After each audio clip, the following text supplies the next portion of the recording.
What's up, everybody? Rene Rodriguez with the Long Story Longer podcast. And I hope you guys enjoy this episode. I've got BloomWave, a local alternative rock band from here in El Paso that I really love. Their sound is amazing, man. I love them.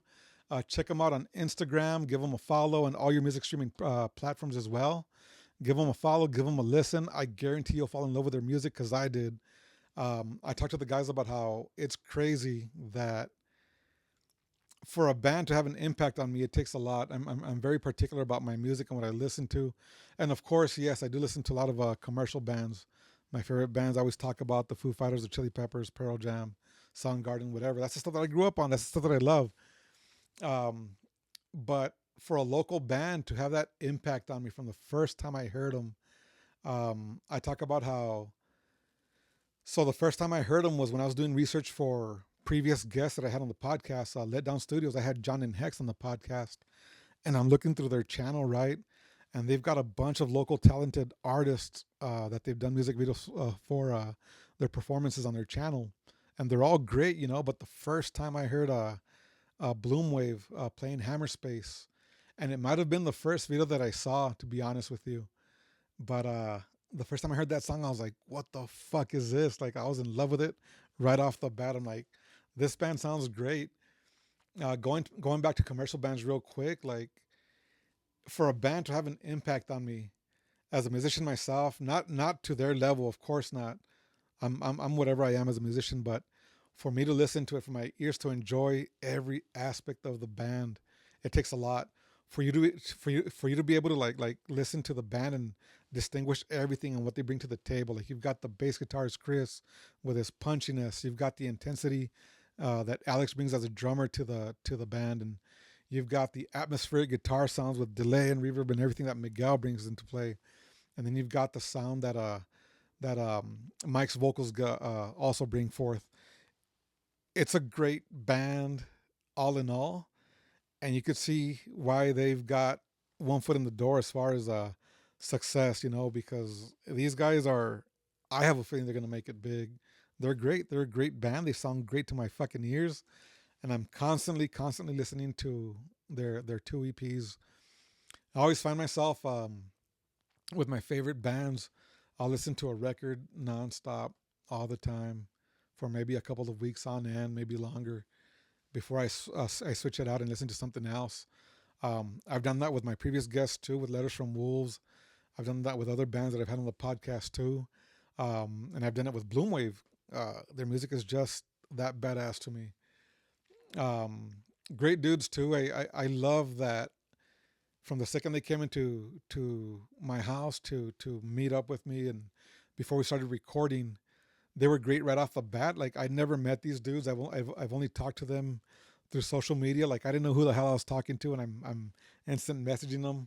Turns out they all use the account at different points in time, but um, they were cool on social media, and then just coming here in person and actually sitting down and having a conversation with me. It's like we'd known each other forever, you know, because we all clicked with each other and we all got to talk to each other like normal, like we'd known each other again for the longest time when we don't. And as a fan, I thought I was gonna fanboy out and be nervous and all, but I'm glad I wasn't. Um, I do admire their talent though as a band. They're amazing, and they just brought another member to the group, Tony, and they all talk about how it's great that Tony's in the mix now because he adds a lot of depth to their sound, and they're anxious to write more music and see what he brings to the table too. So I'm excited for their future, man. They are playing on May 3rd, on Sunday at Soul Summit here in El Paso. It's a 2-day event with a bunch of bands. So the day that they're playing on Sunday, the Flaming Lips are headlining, as well as Sparta. This will be I believe the second time that they open up for Sparta. Um, Such a great band. So I'm gonna try to make it to that show because as a fan of theirs, regrettably I haven't seen them live. So I got to make it out there to prove to them I am their number one fan. So yeah, man, I can't wait till you guys give me feedback on this episode. These guys were great. We talk about everything in regards to music, their band, aliens, ghosts, a little bit of politics, but it's all gravy, man. Great dudes, great music. I love this episode. I loved having them here, as I was editing this episode and just laughing at everything that we talked about. Yeah, man, I can't wait to have him on again. Um, so I talked about Let Down Studios a little bit too, and so I had a couple special appearances on this episode. One of them was Hex from Let Down Studios. The guys called them up because Let Down Studios has a big update, some stuff going on with them with Total Wireless. They got some new projects in the making, and they can't wait to get that started. So we called Hex for the insight on that. So great news for those guys too. I'm anxious to see what happens there. And another special appearance by none other than my stomach. I guess at some point one of my lower buttons unbuttoned, and you see my gut in the episode. And thanks a lot, BloomWave, for that heads up, fuckers. It's all gravy though. Don't bother me. I've been working on my weight recently again. So life happens, right? And I'm the guy that yo-yos up and down. I'm skinny one year, fat the next. Not ashamed of it. It happens, man. It's life, whatever. Working on it again. And so I had the guys here 2 weeks ago. And as of today, from that point that we recorded the episode, I've lost almost 10 pounds. So I'm excited about that. I'm already fixing my issue, but I'm not insecure about it. Used to be, had I recorded this episode probably even a year ago from today, I would have probably called the guys up and said, hey man, my gut makes a special appearance. What if you guys come back and we redo the episode? But now that's not going to happen, because at this point, I'm secure about myself, man, a lot more than I used to be. It's life, again, life happens. I'm already addressing the issue, and it's not that I'm insecure about it at all. It's just the world benefits from a healthier version of all of us, right? And that only serves as motivation at this point, And again, 45 years of age now. Not completely, but we do stop caring what people think about us to some extent. And with me in regards to weight, of course I want to look my best, feel my best, be as healthy as possible. So that's why I'm going to address it. But as far as what people think about me, as far as that, like, whatever. It doesn't bother me anymore. So again, maybe a year ago, I would have probably ditched this episode and restarted it, re-recorded it. Not anymore. It don't matter much to me anymore. So it is what it is. Also, so I've had a previous guest, Letters from Wolves. I've had them on twice.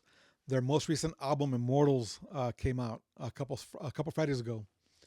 Great album. I love Letters from Wolves. They're a great band. So this most recent album, I've listened to it top to bottom several times, and I love the whole album, but my favorite song so far, and I talked to Adam briefly about it, the Funeral Song. Great fucking song. The whole album's solid, but that's a song that hit me right off the bat initially, and I love that song, and I can't wait to hear more from them too. Brian's cool as far as he's always writing music, so it's not going to stop here. It's not going to end here. There's going to be more music in the making, but for now, Immortals is where it's at. Give it a listen. Follow Letters from Wolves on their social media, IGN, Facebook, what have you. Follow them on your preferred music streaming platforms. They're on everything from iTunes, Spotify, and what have you as well. They're on YouTube. All their songs are on there. Check out their latest music video as well. Great music from them. And yeah, man, again, support local music, man. Everything out of El Paso is great. And what's cool is a bunch of these bands that I've had on here on the podcast, they're all quick to promote other bands too, saying, hey, man, El Paso's full of talent. So yeah, man, I can't wait to have more of these bands on as well, to promote them as well. I just had BloomWave this episode say that some of the young talent that's here presently is amazing as well. So yeah, man, support local music, support music in general. It's music is life. And without further ado, man, BloomWave, thanks for watching.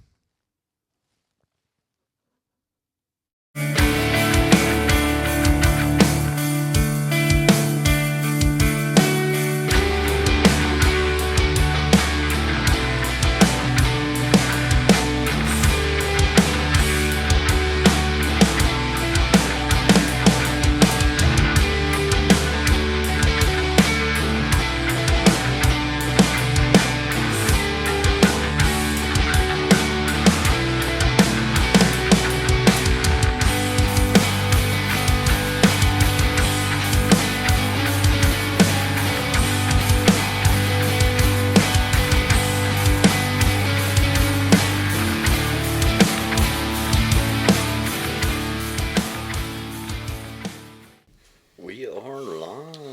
Let me make sure I'm not showing too much pierna. Bulge. You might see your junk come out on that camera right Yeah. now. This one actually. Can you Photoshop that a little bit? Let me get this can. It'll be the OnlyFans episode, the Patreon. Put it on OnlyFans. What's up, everybody? This is Rene Rodriguez of the Long Story Longer podcast, and today's guests. This has been a long anticipated episode. I've talked to you guys before about wanting to have you guys come on here because your music it's everything to me, man. I love you guys' music. Having said that, I've got with me today BloomWave. What's up? What's up? Ow! What's up, fellas? What's up? What's up, Rene? I've got Miguel, Yep. Alex, Mike, Tony, and Chris Yes, sir. on the podcast. I got it right. Hell yeah. Perfect. So I'd mentioned to you guys before via Instagram, partially, that I just really love your sound.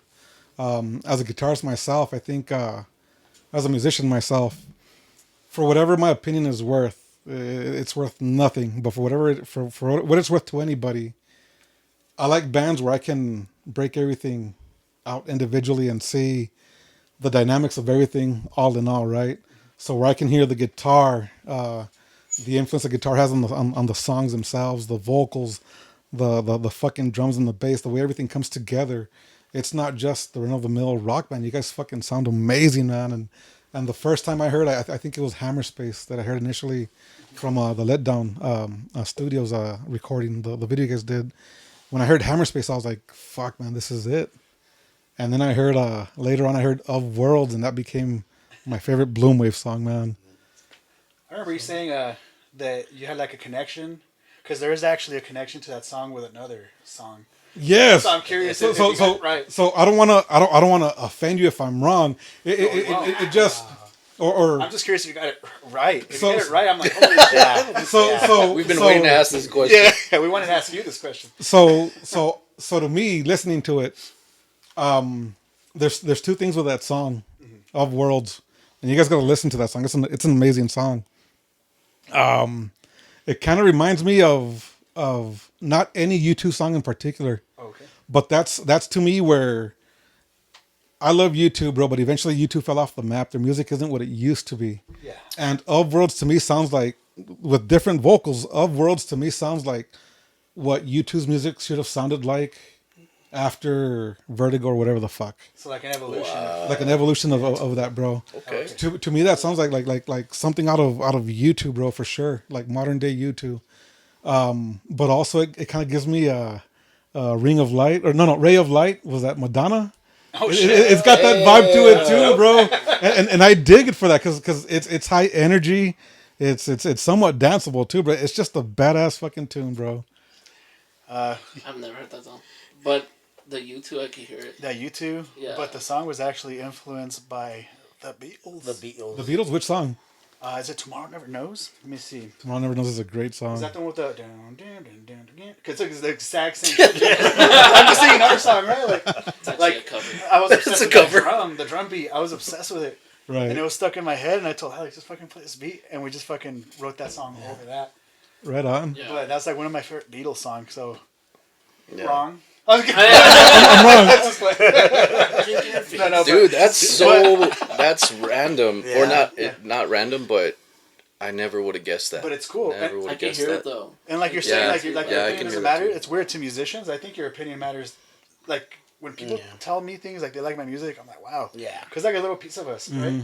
So if a random person tells us they like this part of the song, if it's a tiny little part, it's like, oh, it kind of. Dude, I go to concerts or even local shows, bro, and I'm the guy that I don't bounce around. I'm enjoying the show, but I'm standing still. Yeah. I look bored. I look like I'm out of place. But it's just I'm fucking watching everything, bro. Even when I watch my favorite the huge bands, the Peppers or whoever I've seen, I got to see Soundgarden once in 2013 or That's awesome. it's whatever this poster is, 2011. Damn. I saw them once, and again, being my favorite bands, Queens of the Stone Age, I love them a lot Ooh, too. I saw him recently. They're Seeing them, I'm just standing there, standing still, Yeah. looking at the bass, just looking at the drummer, looking at the guitars, the vocals, everything, bro. Locked in. So Yeah. I'm a big Tame Impala fan, and I saw him recently. And for the first like 3 or 4 songs, I didn't catch myself, but I was like zoned in. Everybody's dancing, and I was just there like in awe, kind of like watching what each person is doing, how the tones of the guitars and the synths and the drum sound. But so I get that. Like you kind of just tune in, and after a while, I was like, oh man, like let me enjoy it a little bit more, like physically. Yeah. But for the most part, when I see a band, like when I saw Queens of the Stone Age, they started off with what's it, the huge song that they have? No One Knows or Go With the Flow or Is it No One Knows? yeah, No One Knows. Yeah. They start off the show with that song, and I was like, Damn. whoa, what the hell? Like this is like their biggest song, and they're just They starting to just sing. started that off. Yeah. Oh yeah, dude. Get the party started. You would think it'd be like a closer because it's such Yeah, a I thought big that was song. gonna be their closer. But that's cool. Yeah, What was That's the really closing cool. song? they had an encore. I can't remember. I was already kind of drinking. Oh, it. okay. Passed out. I'm sort of like Fell. I got into them because so back in the day, I went to art school in Phoenix right after high school, and I worked at Foot Locker at the Arizona Mills Mall entering Tempe, Arizona, and they had 4 VHS tapes that they'd play over and over with different music videos, and it was mostly R&B and pop, but they had a couple of rock bands in there, and they had The Lost Art of Keeping a Secret by Queens of the Stone Age. Yeah. I believe that was their first single, one of the first ones. I can't remember, but that song kicked off. I was like, this band sounds pretty cool. And then I saw them here in El Paso. One of my first concerts ever. Well, my first concert was Jaguares, that Spanish rock band, downtown El Paso. But at the same venue, I saw Queens of the Stone Age sometime after that. That's a hell of a start. damn. Yeah, man. For real? Wow. So with Of Worlds, how did that song come about? You said you started off with the Beatles drum beat. Yeah, there's a. It's because I always listen to that song, and the drum beat was like. You think of like the late 50s, early 60s, right, when the Beatles was around, and you hear that beat, and I was like, man, that's like a timeless beat. Right. And I didn't recognize, like, so we wrote the song, and like recently, maybe like a couple of months ago, apparently there's a whole thing with that drum beat, and I can't remember the other bands, but there's been like 3 or 4 songs that have spawned, because of that, like, and famous songs, like big songs, with that drum beat. It's the Oh, shit. exact same one. But I saw a YouTube video, and it was all about that song, which is crazy. Like, And you brought in the riff and everything, and then everybody else built up on that, or? yeah, because I was like, I told Alex, hey, play this. Like, it's like a groovy beat. And I had like a general idea, but that's how we write. I typically don't try to write. I think Hammer Space is probably the only song that I wrote from beginning to end. And for me, that's boring. Like, I don't like it. Like, I like to hear their input. So with like that song, I just came out with the drum beat. Hey, play something like this, and it just kind of evolves. Chris will come up with an idea, or Mike, or Alex, like a drum beat, and it'll just kind of come piece by piece. But there's always got to be like a arc, a riff, a drum beat, like something. The hook, Yeah. Yeah. whatever draws you in. Yeah. Yeah, no. With me again, going back to how I think it's got somewhat of a U2 influence to it. Was you're using delay in some of it, no? A lot of delay. And that makes sense with you too, because The edge. he uses a lot of delay. That's true, dude. Yeah. A lot of sound that he has is similar to like your sound. I would get that comparison. I would get Tom Mike Anziger from Incubus. From Yeah. Incubus, yeah. I I see that 100%. would get Tom Morello just because Yep, people see all the 100%. guitar effects. Yeah. And I would get Edge. And this is like, I'm talking about like early 2000s. Because my sound has always been. Yeah. I remember my parents when I got my guitar equipment. I got a phaser, a delay pedal, and a guitar tuner. So I've always had a delay and a phaser. And that's like my main sound on pretty much everything. When I don't know what to do, I turn on the delay. And it's like instant. See where it takes you. Yeah. Nice. Yeah, with me, same. I've got my delay pedals. Usually I use the overdrive off I've got a little hybrid Fender tube amp, and I just use the gain off of that, and then whatever delay pedals I've got. Well, actually, my delay pedal's burnt right now. I've got the Electro Harmonics Canyon. Yeah. And I hooked up the wrong AC or the fucking the fucking power outlet for it. Used the wrong one, so it burnt up. So I can't use that no more. It fried it, bro. Yeah, so I'm SOL on that, but that was like a year ago, maybe plus, and I haven't replaced it yet, so we'll see. I bought a boutique pedal. It was like a $300 pedal. I was all pumped. So I unplug one of my guitar pedals, and my power supply has like the option to change the voltage. Right. And I never changed the voltage from 8. I think it was 18 to 9. Right. Plugged it in. It just fucking fried on me right away. Instantly, bro. And I was like, fuck. I just fucked up. And I think that Canyon, whenever it came out, I think I paid about $170 for it. Yeah, they're expensive. Down the drain. Pedals Damn. are pricey. Mm-hmm. But yeah, so again, though, well, with Worlds, with Hammerspace, all your songs on they're both EPs, right? Because one of them has 5 songs. Yeah, we're trying. The other one has 6. But on both albums, again, going back to what I was saying earlier, was that you can clearly hear the impact of the drums, the punchiness of the bass, the guitar, and then your vocals come into play, bro. And it's not the vocals when I hear the music. It's not the vocals I expected to hear, but it fits the music so right, bro. Like I guess in a sense, going back to Worlds, like you're kind of me again. I'm kind of expecting you too, right?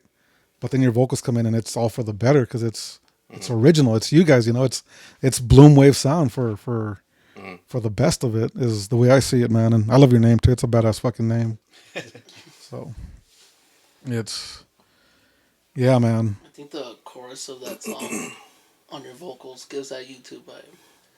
True. That He had some crazy high notes on that song. Yeah. I think that's like what gives me the whole YouTube feeling on that song. For me, the guitars, I can see it. Mm-hmm. I just love that song because it's really just weird. It's like a trip. Yeah. Like it's just like you're floating, like in space or some shit. The lyrics that I wrote to it are like based around like aliens and shit too. Hell yeah, bro. Yeah, I'm all into aliens and shit. And I was gonna ask you guys that eventually. I was like, where are the aliens at, man? What do you guys think? Yeah, we could talk to aliens for hours, man. There's that new, Let's fucking do it, bro. the new documentary that came out. Yeah, we named one of our songs Bob Lazar. Yeah, I Bob saw that. Lazar, just came out. Yeah. Is it a documentary or is it a series that's coming out? Documentary, but they use like CGI and AI to like Blender. recreate it. Oh. Yeah, to like actually give you like visuals of what he was saying and stuff. And he's involved in the project, so it's accurate to what he's talking. They even hand built like certain things to make the story a little bit more like in depth or like what am I trying to say? Just to give it more life. Yeah, to give it more life. They didn't use a lot of CGI for certain things, but I think it's like a revamped version or like a documentary that's redone, but just with like more visuals. Yeah, because his story never out. changes, is what everybody says. His yeah. story's been consistent from day one. Yeah. So when Miguel showed us that song, and I was like, dude, I have these lyrics in mind, and they're gonna be fucking perfect for the feeling of the song. And yeah, it fit really good.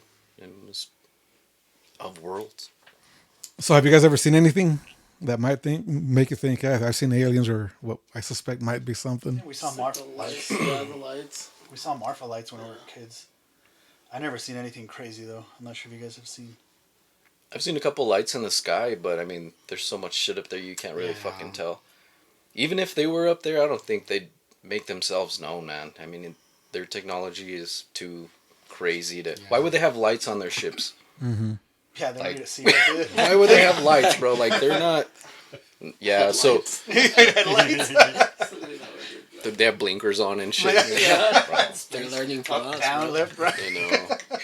But a lot of stuff that I read and a lot of stuff that I like look into, especially with like today, like a lot of people who are involved in the government and like the military and CIA, all these like whistleblowers, they weren't coming out as much as they are now because they were afraid of like the repercussions. For sure.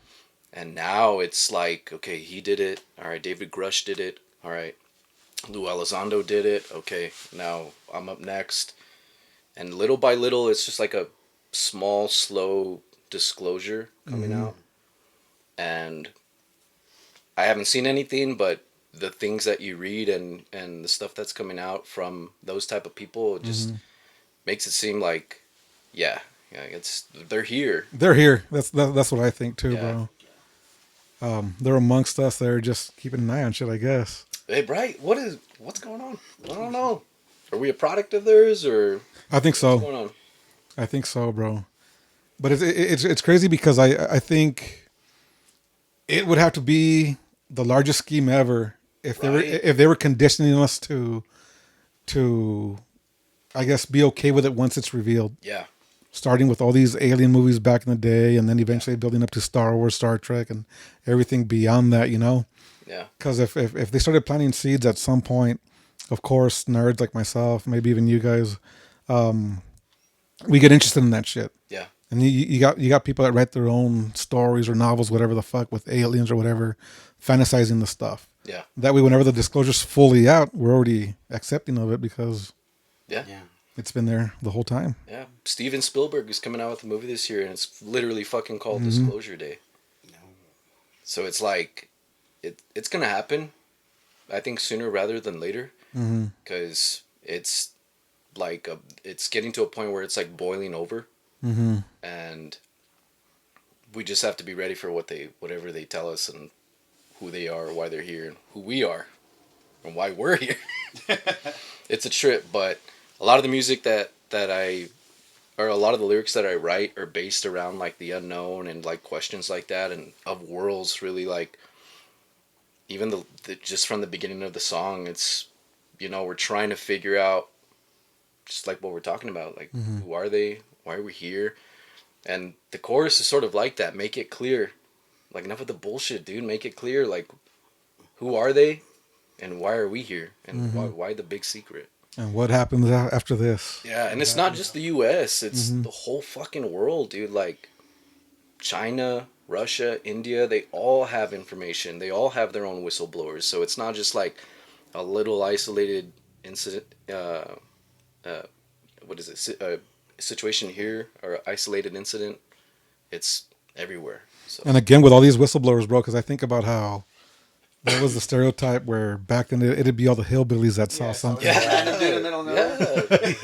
yeah, But now it's fucking everybody, like higher ups and everything. yeah. It's crazy. What's Even- that place? That Scream Call? No, Skinwalker. Ranch? Skinwalker Skinwalker Ranch. Ranch, yeah. Like that kind of stuff is creepy, right? And that's going back since to like the 1700s. Yeah, With the weird stuff happening in that area. Native Americans saying stuff, and Yeah. yeah. it's crazy, bro. I'm not as well versed, but I'm all about it, bro. Like I know stories here and there. I think I've seen some shit, but I've been around one of my coworkers too. But he memorizes everything. He's telling me to read certain books and everything. And I'm like, wow, man, like I'm versed enough to hold a conversation because Yeah. I'm fascinated by it, but not to the point that some people are. But I'm all for it, man. I can't wait to find out whatever it is we find out. Yeah, I like the science behind it, kind of like how Mike was saying. Like, there's so many like weird things. Like, why would these things have lights on spaceships that can travel across the galaxy or universe, or who the hell knows where they're coming from, right? Like, they still need headlights on their technology. So I'm very skeptical when it comes to that stuff. But I feel like we're so, if they're that advanced, we're like nothing to them. We're nothing, bro. Yeah. And that's the other thing too. Like they have the ability to take us out whenever they want, right? Yeah. Because they can shut down nukes. Like there's reports of them shutting down nukes like at test facilities. There's reports of them, even being in Iran or Iraq or Afghanistan during war. Like, there's a lot of sightings of them, up there. But I'm just so fascinated because I feel like once we get the answer, it's gonna help out with a lot of things like the world, energy, religion, like a bunch of Religion's a things. big one because I've heard another podcast that's going to make people wonder what is that going to do to religion? What is that going to do to the Bible? Stuff like that, right? Dude, so you know what's crazy about that too is that I grew up as a Christian, right? Right. But I like this is what's crazy. So religion, it's hard to say who's right. Exactly. You got Christians, you got Catholics, you got Buddhists, you got everybody. There's thousands of religion in the world, right? And you're like, oh, it's just a story. Like, okay, you know what I mean? That, you know what I'm saying? I know where you're going. It's a story, as far as we know, right? But then you have these stories within the story where they're like, all right, we're traveling and it's been 100 years. Hold on, what the hell is that? There's a wheel in the sky with an eye. What the hell? And it's Art, not, especially. and it's like, why would you mention that in religion? Why is that like even a part of the story? And the way they describe it, it's a wheel in the sky with an eye with wings and Like A chariot on fire too, no? chariot Yeah, to the natives chariots of the gods and like all this like stuff. indigenous people have the same stories. Yeah, It's commonalities with all these religions and Yeah. all these yeah. old lives. Yeah. I like Yeah. that. There's a funny like thing where it's like an alien talking to like Earthling, and then the Earthling's like, "Hey, do you guys have Jesus?" And he's like, "Yeah, we love that guy. He comes every single year." Did I show you that one? He's like, "He comes every single year." And he's like, "What? He visits you guys?" He's like, well, and the aliens are like, "What'd you guys do to him?" And the Earthling's like, Yeah. And but then there's so like I was saying, like religion is, it's sort of like a story, but then when you start realizing that they saw these things that we're seeing today, right? Like these, all this shit that we see in the sky or whatever, it's in their experience and what they're seeing. So now it's like, hold on. If the why are they mentioning this and why are they talking about this? Does that mean this whole book of Enoch is true? Yeah. Does this mean that religion and everything that they've been talking about is true? Like they're sort of like interconnected in a way. Like it's very, very interesting. And that's why like I'm so fascinated by aliens. I'm so influenced by them, and a lot of the lyrics and a lot of the stuff that I write about is a lot of like mystery around them. I dig it, bro. Worlds, Bob Lazar and stuff like that.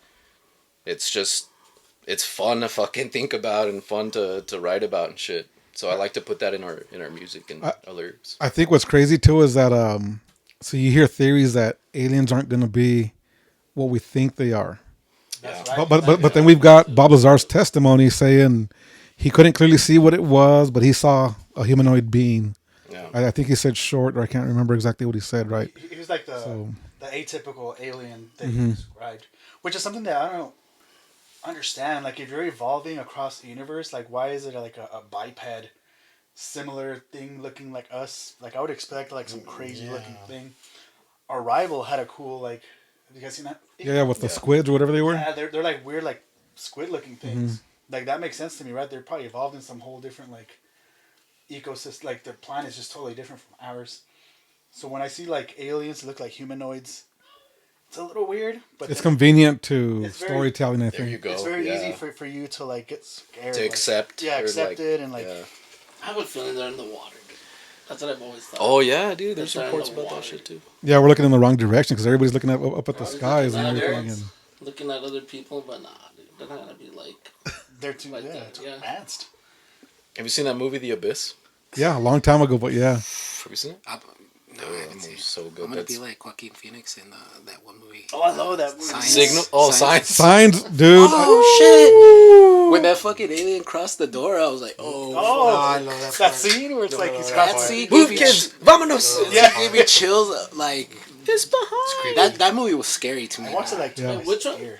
Signs. Signs. Oh, Signs. signs. Mel Gibson. I always talk about how that's one of the movies where I wish I could see with a fresh set of eyes again. Yeah. Yes. Definitely. Because the first time I saw it, nothing beats that, man. Oh yeah, that's It still hits though. Like, No, dude, the fourth Yeah. kind. Oh my yeah, gosh. yeah. That one was crazy. Fucked me up. That When I saw it, I was- was like, oh. That one was crazy because I only saw it one time because it scared the shit out of me. Because I used to get a lot of sleep paralysis, bro. Oh, I used to get it a lot. So growing up, not that far from here, like not even half a mile that way, is the house that my dad built when I was born. I'm the third in line, 4 brothers. Our old house is down the way, and what's crazy is even as a kid, I'd have dreams about aliens. I'd have sleep paralysis living there, but then my dad built a bigger, better house a little bit closer to Alameda and Horizon, and once we moved to that house, it stopped happening. But at this house, it always happened, bro. And it was always alien dreams. And I remember seeing, what's that one movie? Close Encounters of the Third Kind. And even as a kid, that movie would scare me. It's not a scary movie, but just the thought of aliens or whatever the fuck, it would scare me. So I think it's a weird coincidence that once I moved from here, it stopped happening over there. But the fourth kind, yeah, that brought me back to my childhood in that house. I don't know, That's a man. sick-ass movie. I love that stuff. There's a interview of I forgot. I think it was on the Joe Rogan podcast. How he would get like weird little like marks on his hand and stuff like that, and he would have like dreams of like alien abduction and. Damn. Bro, you got. I got You wake up, man. I got diddled by ET.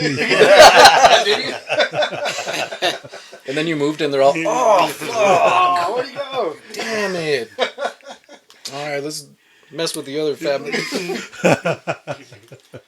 I think the aliens are gonna end up looking like that little alien from The Simpsons. It just comes Oh, out. that'd be sick. It's just I would freaking Mr. Burns. Yeah, he's all, It's Mr. Burns. it's all glowing, right? Yeah, he's like glowing. I think that's what they're gonna look like.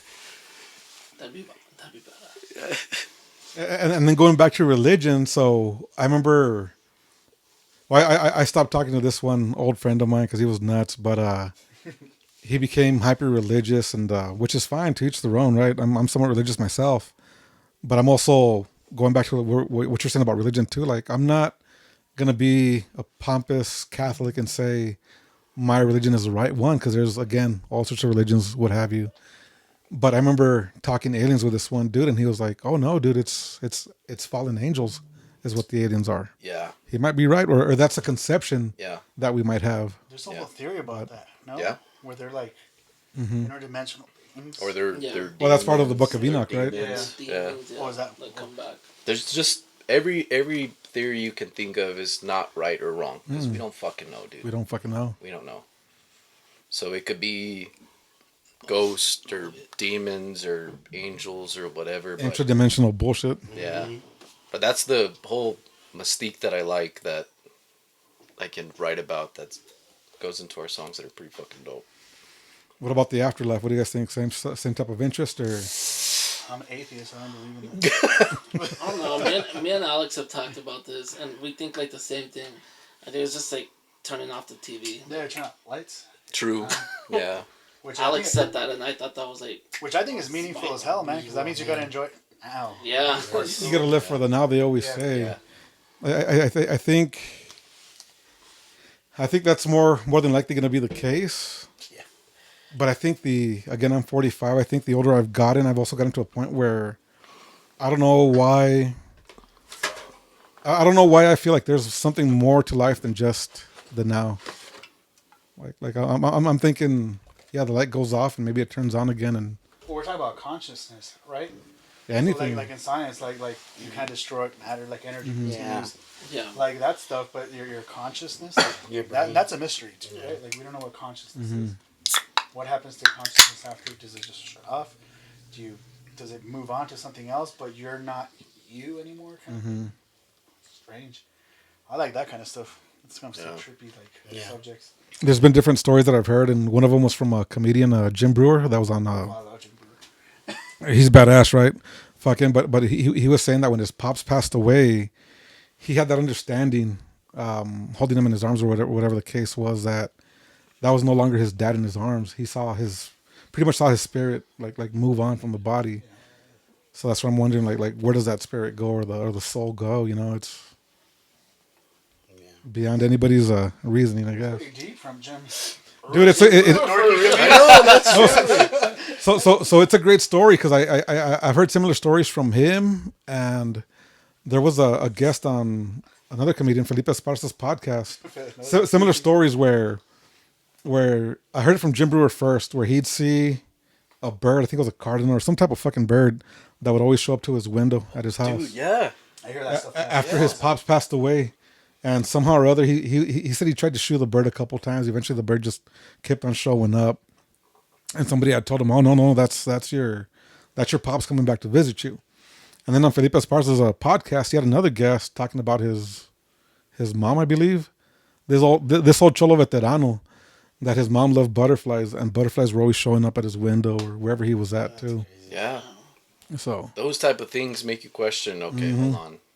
This isn't just a coincidence. Like, bro, come You on. know, it's crazy that you said that, because my brother just passed away. oh shit, sorry to hear that, man. No, it's cool. It was me. No, just kidding. I did it. No, just kidding. I lost a brother too, so I get it. I yeah. feel that too. You know. But what was crazy is that the week right after that, I was eating lunch, and there's a big ass window behind me, and a fucking bird just went boom, fucking flew into the fucking window. Dude, I thought I was gonna die. I was like, holy shit, dude. Like, now it's my turn. Like, Oh, you saw it as like an omen type yeah, thing? so I was like, dude, it scared the shit out of me. Then you guys were talking about like the bird showing up. Yeah. I was like, fuck, dude, my brother, if he was a bird, you fucking... He's all trying to get I him. died again, dude, because he fucking hit the fucking window. He was like, Twice? he was a funny guy. He was a Hey, funny dude, guy. you suck at being a bird. Hey, that's weird. That reminded me when Lance passed away. So our friend Lance passed away. Oh, This yeah. one back. I was working, and we're gonna go to I was gonna go to his funeral. So I was working in the morning, and I was gonna go to his funeral, and so I was at the time I was working at a call center. Mm-hmm. So I had already logged out, and I remember like rushing, like being in a hurry because like fuck, I'm gonna miss it. And the phone kept going off like in a weird way, like it would hang up over and over What and the over. hell? Dude. That never happened. And I'm atheist. I'm a religious dude. I've had maybe like 4 or 5 experiences in my life with like ghosts, supernatural stuff. Mm-hmm. But I'm so skeptical, right? Like it could be anything. Yeah. But you get those moments in your life where you're like, what the fuck? Like, what is that? Mm-hmm. And Lance would be that kind of goofy guy that would just prank you, right?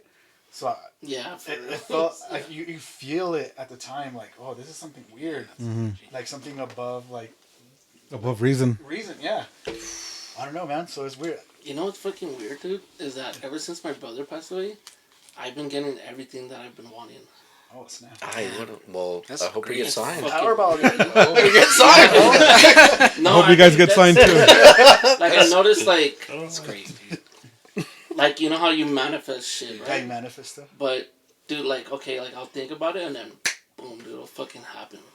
And that's what's been happening lately. It's fucking Signed to wild. Red Bull. Signed to Red Bull Records. Signed to Red Bull Signed to Records. Red Bull Records, they're now, you know, Warner Brother Records. Red Bull, if you're seeing this. Yeah, there was a time. Happy Dad sponsors. Happy There was a time, not revolving around death, but I remember I used to work at the rock quarry. It used to be Job and then Samex on Alabama. Oh, yeah. I used to work there for the longest time, bro. And there was that 7-Eleven at the time on the corner. It's still there. So this is before I had credit cards. I had my ATM card, right? So I was going to go draw money out to go party after work or some shit. And the ATM was right by the window. Same thing, but a fucking bird smacked into that fucking window. It sounded like a gunshot, bro. It scared the shit out of me, bro.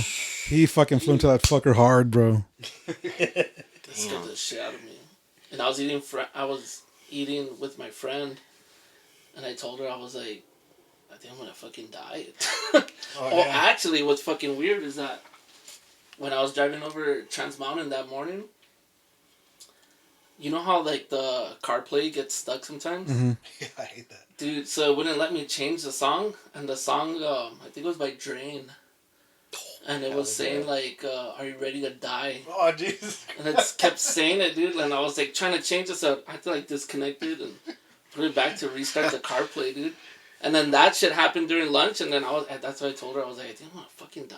It's Jacob just fucking with you, Just dude. fucking. Jacob. But see, that's another thing is that Jacob, my brother, He would was, do some shit like that. was a dude. horror freak, dude.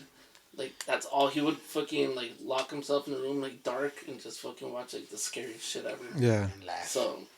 And like, Or he was always pranking us. Always fucking like he would turn off the power in the house and like fucking run around the house and fucking. Remember Chris's You know, old house was check. creepy as hell. Oh, my old house was Like his fucking parents' house, hellhole, one of dude. his old parents' house. That was a creepy ass house. which Every- one? All of my Closer? friends had like some Weird paranormal stuff. experience there. I remember when you guys messed with. Bad, So they crazy messed. shit. Was it you and Johnny that messed with Isabel? That she watched The Exorcist and you guys got under her bed when she was sleeping. We started shaking her bed. Yeah. She had just finished watching it. She was like barely gonna start middle She school. was like 8. Yeah. She was young. She was younger actually. Maybe Yeah. 9, 10. We went in there and we started shaking her bed and trying to lift it. She was heavy. Yeah. But then she started experiencing a Yeah, bunch she of saw. shit, dude. Maybe you just messed Yeah, her you up. got Like you when got- she was like around 9, I think 9 or 10. Remember the restroom She story? started screaming in the restroom. So we all went over there. Well, my parents they went, and she was taking a shower, and that she saw herself in the shower, but like covered in blood. Oh shit. Oh Yeah. my god. And she fucking, that shit was crazy, dude. See, And these- then, Oh yeah, go for it. and then my cousin John saw the same shit where he woke up in the middle of the night and he was calling her because we were sleeping in the same room. And he's like, dude, like, I saw her standing at the end of the hallway and she was covered in blood. And I was like, what the fuck, dude? Because she just finished seeing that in the shower. Mm-hmm. And So I it's always thought that shit was weird. a funny story. So like this one time, so I've known Chris for like the longest time. I think I was probably like a freshman when this happened, but I was at his house. I was always at his house, Yeah. and you get those weird feelings. So one of these times, I went back home to my parents' house. Nobody was home, so I just went upstairs. I went to the restroom. The restroom mirror is like facing to the hall, so like there's like a hall behind me, and my room. There's like my room, right? So I went straight to the restroom, turn on light, no other lights are on. And I'm brushing my teeth, and I look up, and I see, and I had just left Chris's house, and I had that weird feeling already. And I see a shadow in the mirror behind me. And this is one of the few ghost stories that like really freaked me out. Like I was telling you, I'm atheist, I'm skeptical. Even at that age, I remember I'll tell you a story right now. We're messing with Chris's mom. But, Oh, yeah. but Yeah. so this time around, I see a shadow behind me, and it starts growing, like it's getting closer. Oh my god. So I'm like, dude. what bullshit. So I turn around, and I see like darkness in front of me. Oh shit. Like a shape. It's not like a humanoid. It's just like a weird shape. And I'm just shutting the door, fucking waiting till my parents get home in the restroom. It's one of the What? few. That's one of the few experiences I've ever had. You never told me this. We tell each other everything. I know. What the fuck, dude? I'm so atheist. How dare you? I've always been atheist. So like this going back to Chris's mom's house. BloomWave exclusive. Because I'm just a friend. I guess we're just friends. I guess we're just friends. We love Chris's mom. Chris's mom Yeah. is like a second mom to like a lot of us. Right. Mm-hmm. But I've always been like atheist, and I think it was me and Johnny. We get there, and Chris's mom had like crosses all over the walls, and so we got into the house, and like we flipped all the crosses upside down. Furniture. Yeah, the furniture. We flipped it upside down. And then like the mom gets home, she's like, "What's happening?" Dude, she's the sweetest. She called my dad, Yeah. and then Then me And and Johnny she's- caught that. She's like the sweetest, nicest woman you can ever think of, dude. That's horrible. The joke's on us because now we have to fucking fix Put everything everything. back. fix everything, and they're all like, Oh, that was not so good. Yeah, that's a good prank though. It was Yeah. funny. fuck, dude. But we're shitty kids. Yeah, we always do weird stuff. There was a house here. Well, it's still up and people live there. I don't know if it's the same family or not. But on Passmore and Alameda, on that side of Passmore, the first house, it's a big ass house. Oh, this used to be cotton fields, right? Yeah. So that house has been there forever. And I used to know the people that lived there. And Jaime was one of the guys, I guess one of the older brothers that lived there. So I remember him telling me a story because we used to play basketball after school a lot. And his story was that I guess they had a room where he had his gym equipment at or whatever the fuck. And again, being an old house, I believe it because it's been there forever. He was talking about a time when he was working out in that gym room, whatever the fuck it was. And his reflection in the mirror, because you mentioned the mirrors right now earlier, his reflection in the mirror was doing something completely different than what he was doing. Oh my gosh.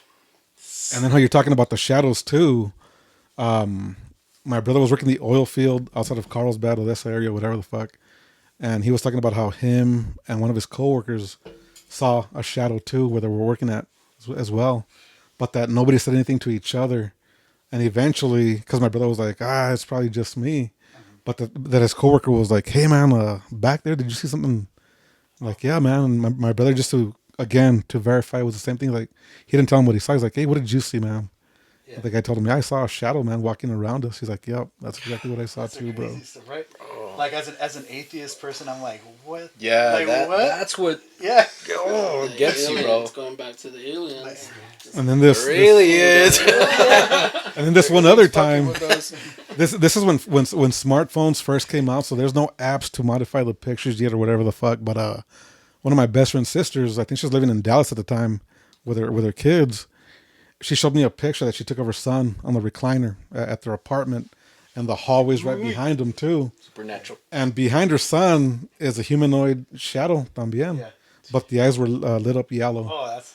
And then I second guessed myself too, because I remember she showed me that picture, and then I asked her about it. She didn't remember it. I'm like, I remember it clearly because it scared the shit out of me when you showed me that picture. Creepy ass. And you don't remember it. And then all these months later, she tells me too. She's like, oh, you know what? I remember now, but she couldn't find the picture. Oh, Damn. That's scary shit, That bro. reminds me of Brian. He's in Father Wolf, the bassist. Mm-hmm. And Shout out, Chief. Shout out, Brian. He's Chief. the ex-bassist from Glorious too. And his mom went to go, because that house was all fucked up, right? Mm-hmm. So we had several priests over, and they wouldn't want to go into the house. They Wait, didn't want to do it whose house? at my old house. that's in Tascosa? The Tascosa house. Tascosa house. Where the candles? Yeah. What? Yeah, so Another that house, exclusive? the priest didn't want to go into the house at all. So we're like, okay, well, let's find someone. And Brian's like, well, my mom does like witchery. Just kidding. Yeah. She does a bunch of Limpias. yeah, limpias. There you go. Is it Santeria type stuff or Yeah. just? So she went and like was like fighting the ghost and like all this stuff. Then she did the egg thing, and then like all this black came out, and then another egg and black, and then another egg Holy. black, and she just it was creepy. That part fucked me up The because I was stuff like, was weird. how the fuck is she doing this? Like, you know what I mean? Yeah. You thought it was like a trick? I like thought a it was, magician's dude. trick? Like, okay, like, all right, let's get this over with. But then when she did the egg, I was like, oh shit. What the fuck? Yeah. And then another thing that fucked me up is that she went outside, and we were all outside. I think we were outside because that's when she was like putting like the ghost into water and all that shit. Yeah. And then me and Brian and else couldn't take her seriously. Dude. Yeah, we we were like couldn't- laughing. The ghosts were all Yeah, dude, water. 'cause we were like, she was hardcore dancing. Like she was Yeah. all like. And then, so we went outside like kind of laughing, whatever, dude. But she shut me the fuck up, dude, because she came out.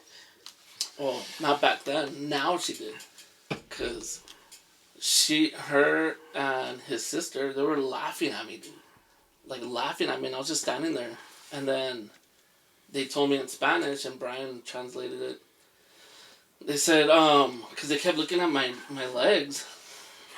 I got chicken That's legs, silent, but yeah. what the fuck? You know what I mean? Ay, mijo, your legs. Hey, you need more meat there. Just kidding. Now, Ay, they're possessed. Let me just cleanse you really quick. Take them off. I gotta oil them up really quick. now, so Take your then pants off. She said there was 2 little girls and a little boy running around me, playing. What? And they're just playing and running around me.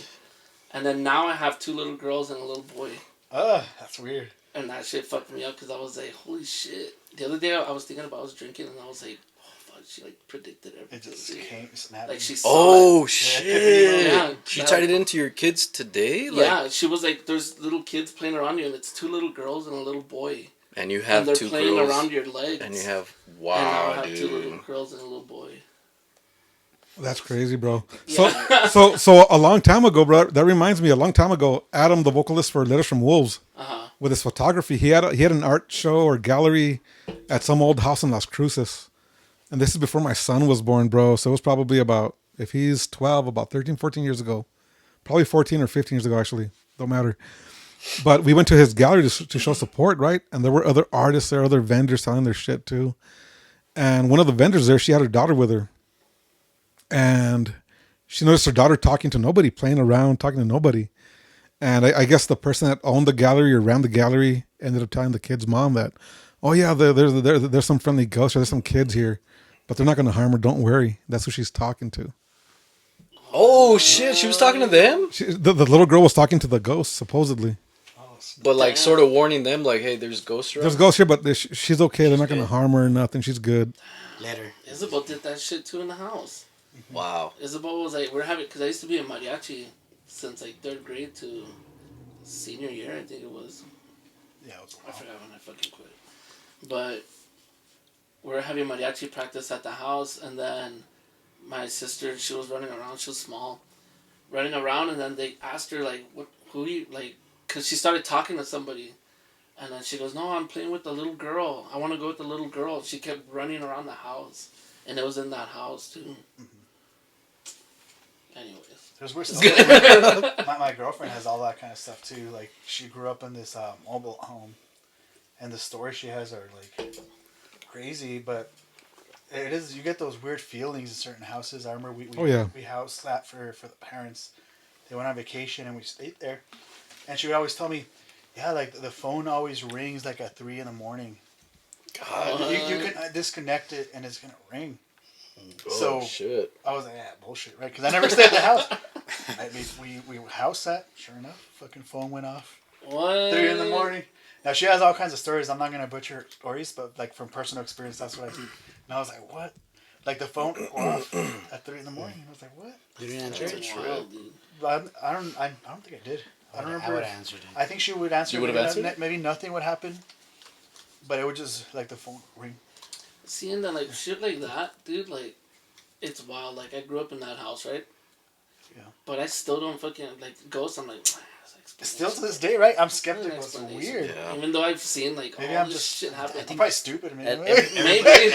Everybody's lived a little bit. And There. I think maybe. I saw the candle just thing in your house. That Yeah, you was see weird. stuff. We were watching a movie. That was weird. Everybody like, it was a lot of my friends were watching The Happening.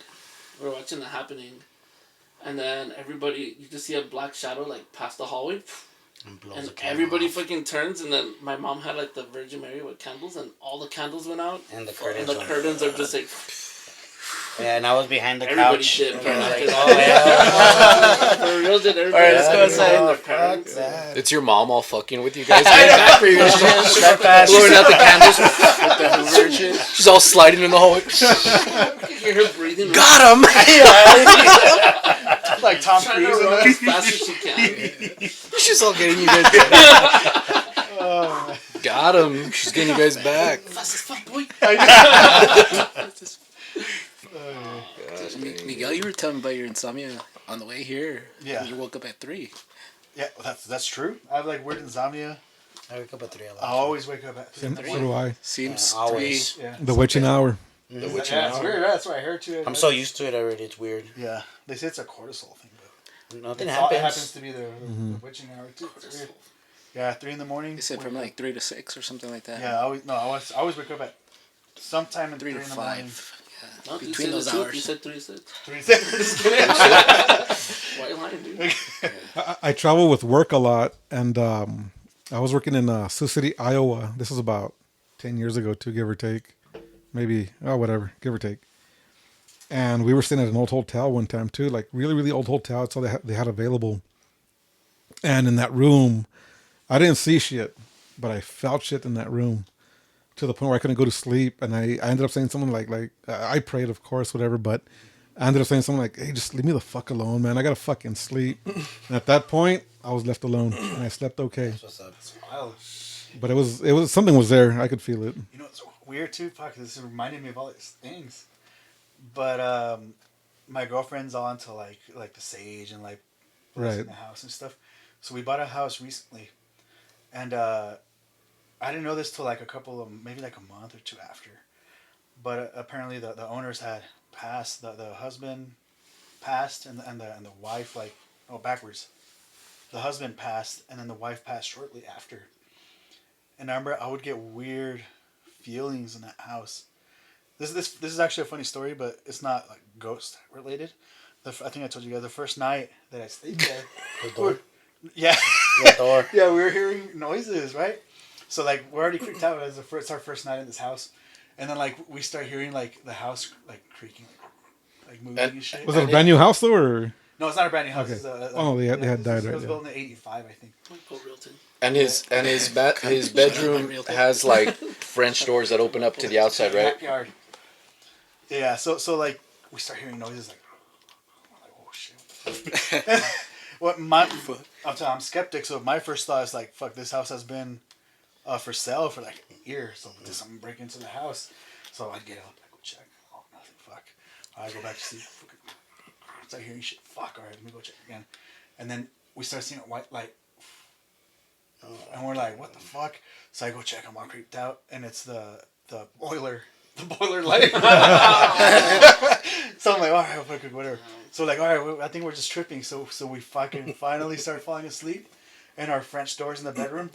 Boom! Because before this, we put some towels because we didn't have curtains. We just moved in, and the neighbors can see kind of straight into the house. So we put towels with it. Fucking boom! They blow open. It was windy outside, so the house is just creaking because it's moving, right? So we're like freaking out. Damn. But that's a separate story. So after that, I started feeling weird stuff like that I normally don't feel, like someone's looking at me, like weird stuff. We hear stuff in the kitchen, like I never see anything, right? So I'm freaking out. I'm like, whatever, like I'm tripping. Now the worst part is when your animals start feeling that shit. Oh shit, Dog. You dude. start barking at nothing. You started doing that? So I'm working. I work. Shout out from Cosmo. home. Shout out Cosmo. We miss you, Cosmo, buddy. my pug.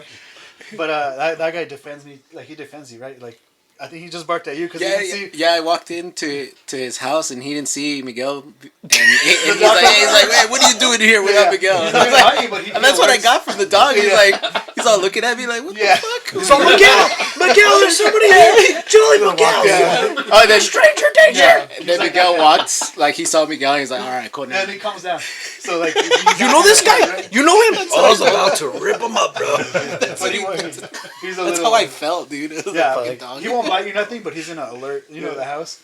So like it's Fucking he's that Men in- kind of. Men in Black. So there's times where like I just be hanging out, or like I'll give one example. I'll be working, and like I start feeling that weird feeling like fuck someone's looking at me, and then my dog will start like growling like staring at nothing, like staring at nothing, and I'm like what, and I kind of look at him, and I want to see something because I'm skeptical.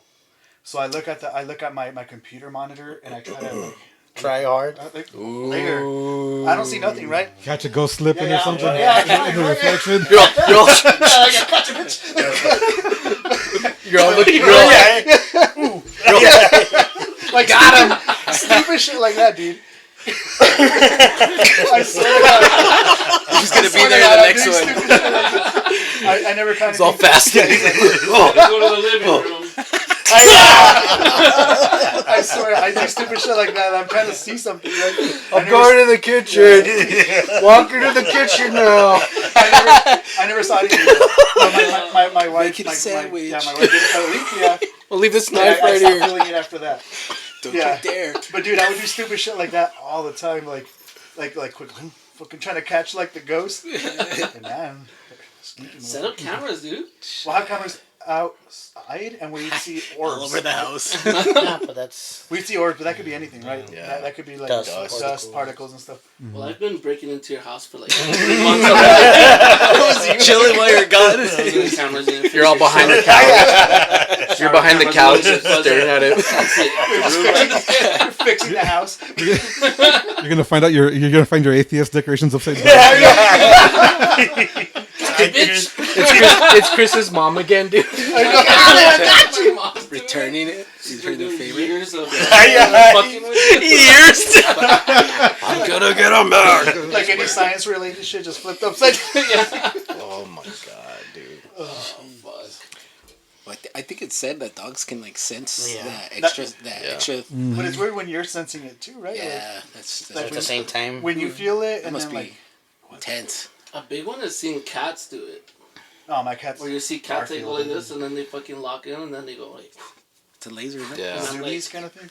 Yeah. Yeah, no, but like, yeah, kind of like with the laser and shit. But like, they're nothing. just doing it to nothing. Yeah. Shit. No, my That's cat's just lazy as hell. My cat. He's just staring. Dude, you have a fat He's a cat. fat cat, dude. Garfield. Garfield. Yeah, Yeah, and he's for- orange too. Like, Close to it. Yeah. Orange cats are the worst. Oh, is it orange? yeah, it's orange. It is orange. orange? and happy. White. White orange. I haven't seen your Luke cat. Skywalker's his name, but he's not a Luke Skywalker. He's He's a Garfield for sure. This is a Garfield Skywalker. Skywalker. Oh damn! I forgot we were talking about music. Like, Oh, that's cool, bro. That's the beauty of it all, bro. You go wherever the conversation takes us. Real quick though, like with my older brother, going back to second guessing myself. It was my older brother that passed away, my brother Rick, And my second oldest brother, he was about to finish his time with the Navy at the time that my brother was still dying, but not gone yet. So my long story short, always becomes a long story. But my brother Ruben had left his pickup truck in Virginia, where he was stationed at Norfolk, I think. So his buddy was from Amarillo. My brother came emergency to see my brother Rick in his final moments, and my brother's friend from Amarillo drove his truck back to Amarillo. So after the funeral and everything, I think some weeks had gone by. We took a road trip to Amarillo to go get his truck. And on our way there was me, my dad, my younger brother, and my brother Ruben on the way there. On the way back, it's me and my brother Ruben on his pickup truck, and my dad and my younger brother in the other truck. And we lost them. They were speeding. We lost them. We're cruising. And one of the fastest ways to Amarillo is through Roswell, of all places, right? So between Roswell and Portales or Clovis, New Mexico, there's like a 90-mile strip of nothing, just desert. What? Where I say I second guess myself, even though I know what I saw. I jokingly tell my brother that I'm pissed off at him for not remembering. I'm not pissed. It's just, I'm just surprised he doesn't remember this.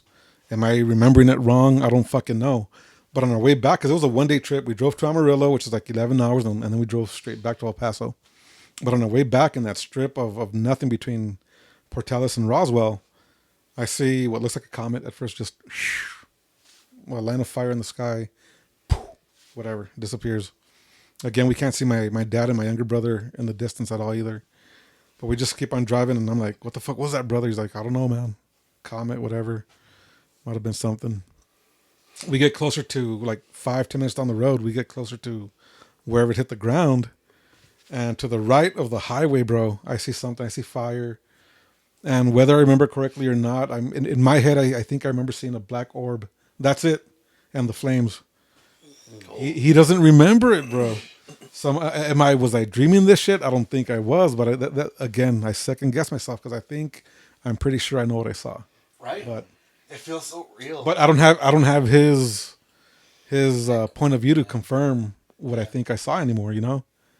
So like you said, your brother confirmed with the other dude, right? Like he's like, did you see the same thing that I did? Mm-hmm.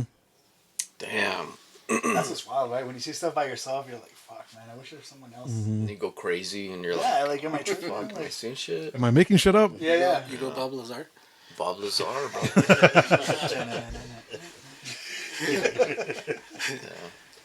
But yeah, man, I think it's all out there, bro. We'll get a better understanding of it all sometime soon. Hope so. And if it keeps on if it keeps on inspiring your music, I'm all for it, man, because your music is badass. The trippier, the better. Yeah, Basically. we're trying to Yeah. go back to like, Yeah. If it's weird, it's dope. So how did you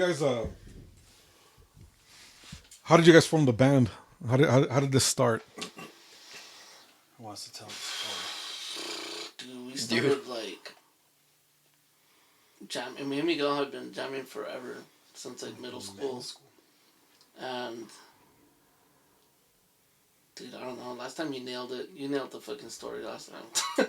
I have to think about everything now. Yeah, more. I wasn't as buzzing last time. But yeah, essentially, me and Chris have been playing music together since we were like in middle school, right? Like, Yeah. like we met in middle school. Then like we started jam.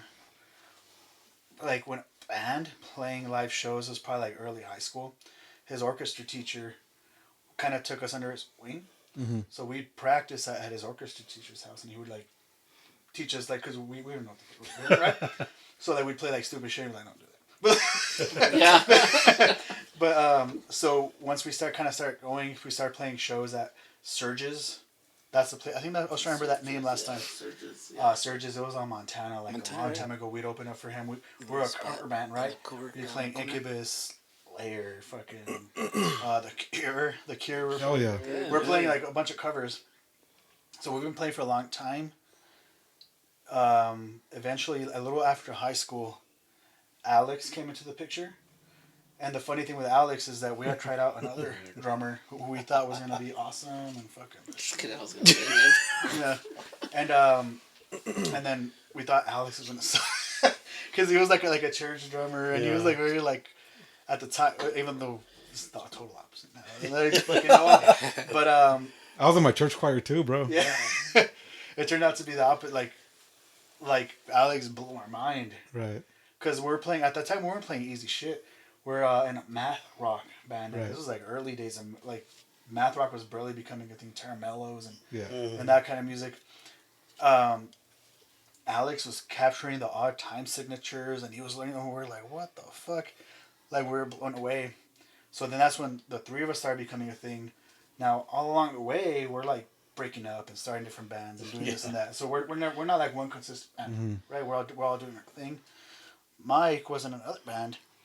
I happened to party a lot with Noel, who was the drummer in one of the bands. So Mike was always around, and we sort of hit it off. And I think at that time it was Etchmere. Yeah. Yeah. Yeah. So we're in a band called Etchmere, right? Like fucking street, and we're instrumental, right? We're just jamming, having fun, playing. I think it was three of us in that band. Mike took interest. And like he eventually joined as a singer. It was Aaron. Aaron was bass.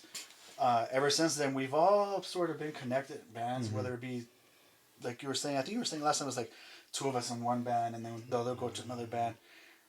We stopped playing music for fucking a long time. I think we all started having like kids and stuff. Yeah. So we stopped. What was it like? Well, the last band was Be Indigo. Yeah. No, Asia. 2016. Oh yeah, after Beja that was was Beja, and then We stopped like 6 years. until you start Glorious. Yeah, So once that's true. Yeah. once Chris started Glorious, Mike mentioned we had another interview, and it was refreshing everything, man, because I haven't thought about this. Like Yeah. so, Mike mentioned like Glorious started playing music, and we would go see him, right? Go support our friends, and we started getting the fucking itch, right? Like fuck, dude, I want to jam. Yeah. So I know me and Mike, I would send him like electronic music, and he would sing over it, but we never really thought about starting a band. Yeah. Really, kind of. Eventually, just kind of a group chat formed. Well, Mike never wanted to fucking jam, dude. Like Yeah, I don't like you guys. I don't like you guys. I was like, well, why are you reaching out to them, bro? Yeah, for real. Can you reach out to Cedric and Omar? Do something with them, bro. Dude, like he never Like, wanted why, to jam. Eric? Like he never wanted to get back into it. He was just would another send thing me is like stuff, though. you were getting everything like kicking off already too, like your life and everything. And like No, you I think didn't we have all that were at much that time time. and shit. I think at that time we all were. Kind of. No, I was always open to it, dude. I always wanted to get back into it. It was never like, I don't want to do it. Like, me and Miguel always, like, wrote Yeah, we shared to music. each other. And we're like, hey, check this out. Hey, check this out. And, like, it wasn't until our friends got into a band where we went to go see them. And it's like, dude, let's try some shit, man. Like, we're all living Plan B right now. We're all living our Plan B lives because we all want to be musicians. And Plan B the sponsor. Plan B sponsors. Sponsors, please. The back burner stuff. You know, you grow up and Plan A is, I want to be a fucking actor. I want to be a musician. I want to be a... On MTV. I want to be on TRL. Whatever the fuck, dude. Like, we all have, like, that Plan A of just being who you want to be. Mm-hmm. And then... You know, we got older and we're like, well, that shit didn't work out. So now we're all living like our Plan B lives as far as like work goes, right? And it's like, your friends get back into it and you're like, dude, damn, you guys wrote some cool shit and that looks like fucking fun, dude. Mm-hmm.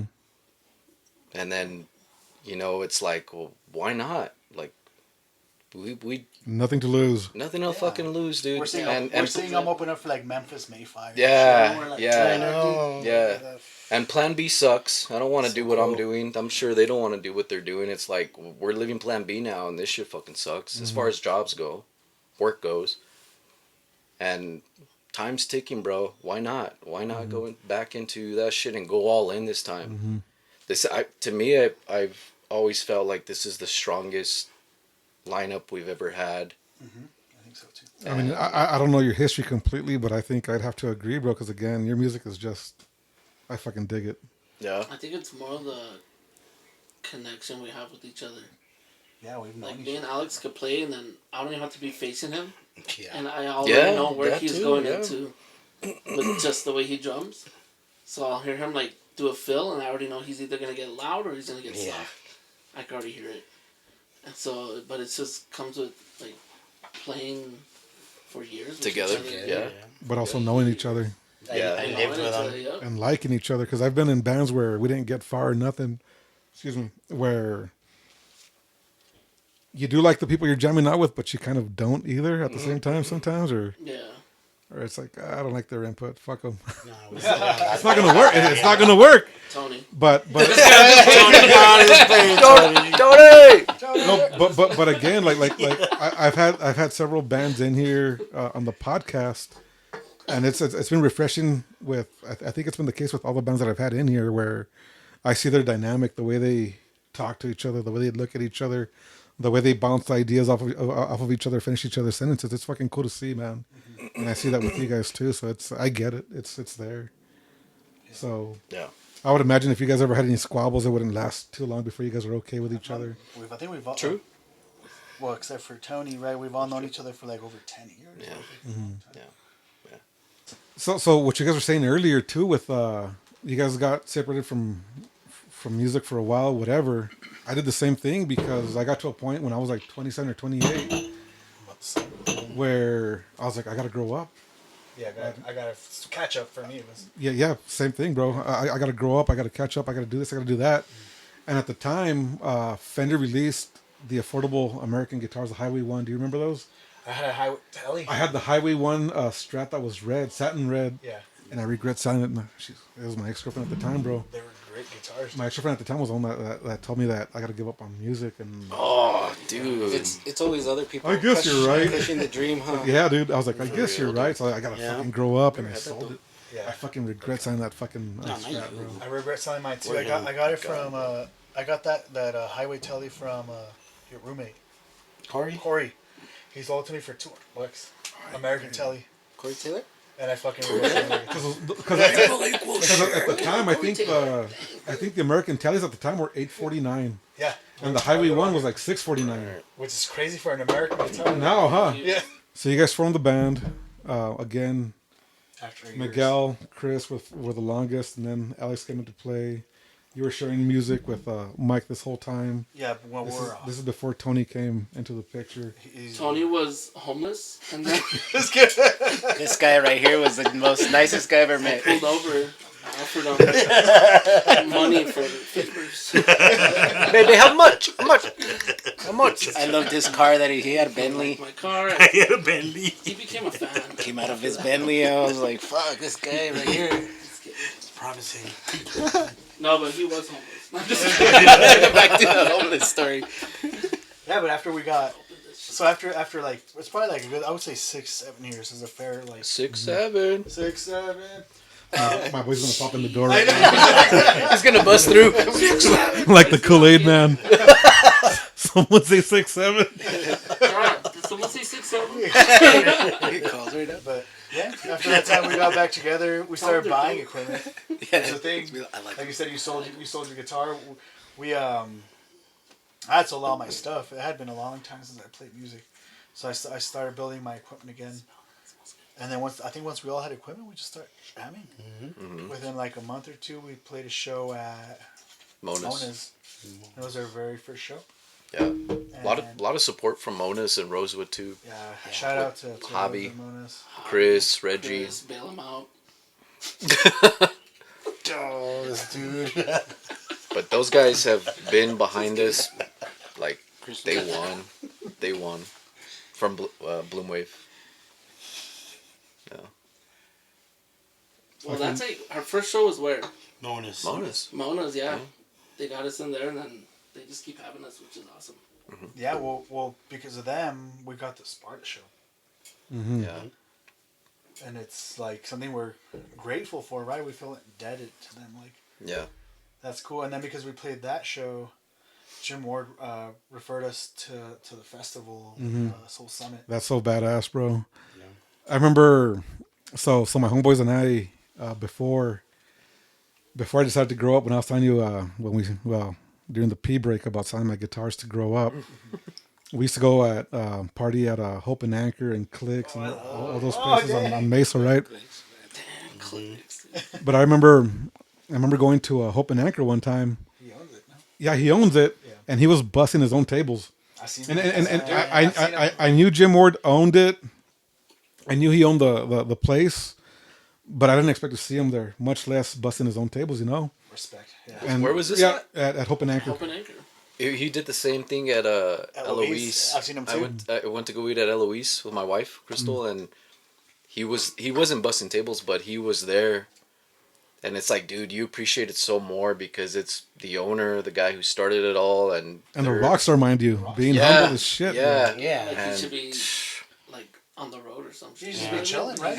And I'm never one to bother. I mean, he's a celebrity. Let's be honest, right? I'm never one to bother anybody. Like I run into several people, and him being one of them that one time. But I remember just looking to off the side of my eye, right, just like seeing him. I'm like, what the fuck? Yeah. So I didn't approach him or nothing, but I was like, holy fuck, man, that's Jim fucking Ward, whatever. Same when we opened it for Sparta, we're there doing sound check, right? So we're there early. We're hanging out. Man, like that's the only people I really geek out about, right? Like, Yeah. but I was the same. I don't want to bother him. I'm like, these dudes are ending a tour. Like, I'm not gonna bother. yeah, Tired. So I don't really Yeah. want to like annoy them, like as a fucking fanboy, because I am a fanboy, right? Like, No, for sure. But then I was just when he started sound checking his guitar, I couldn't help it. Walked straight to the front, looked at his pedals, looked at his amp, and just fucking. Just I had to, right? Yeah. Like I had to like see, oh, what's this guy doing? And I saw his setup and I was like, hey, this is kind of a humble setup. Like he had like his Klon style pedal, his Vox. It was like a 1x12 AC 30. He had it's a Telecaster, but they call it an Esquire, which is essentially when you take off the neck pickup, it's just all bridge. Yeah, yeah. Which is what I was playing in that show. So in my mind, I was like, fuck you. we got the same setup. We're winning the same. But I think that mattered more to you than us. I was like, damn, dude. I got Jim Ward's guitars pretty much.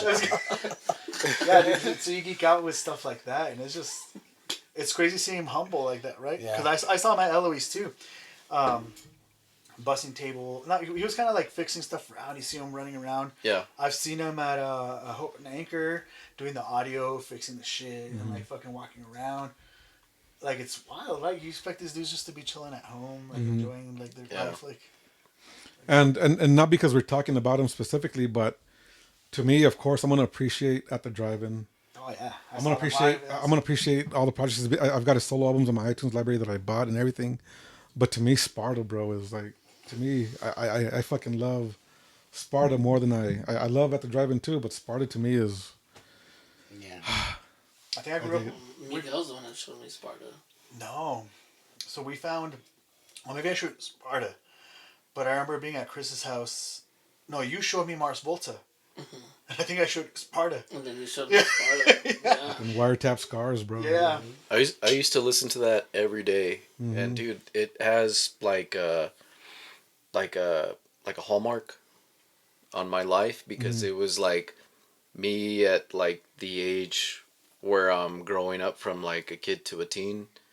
Like I used to listen to that shit on my first breakup, first relationship, driving for the first time ever, my dad's truck, Suburban, and all I had was Wiretap Scars, and I just slid it in CD, and from beginning to end, every single day, dude, like day in and day out. So when we heard we were gonna play with Sparta, holy fuck. Fucking dream come true, bro. Holy fuck. I got the zoomies, dude. I got the human equivalent of a zoomies. Fucking couldn't control my body. I was just excited. Like, I was just walking around. Yeah. And when he gave us a shout out, dude, that shit was Yeah, like, he shot it. That was cool too. dude, you see somebody that you've looked up to, like, Give me as a kid, props. doing this shit for us, you know what I mean? And saying that, fuck, dude. Yeah. Dream come true, bro. Yeah. I attribute my guitar style to him a lot because of Cut Your Ribbon.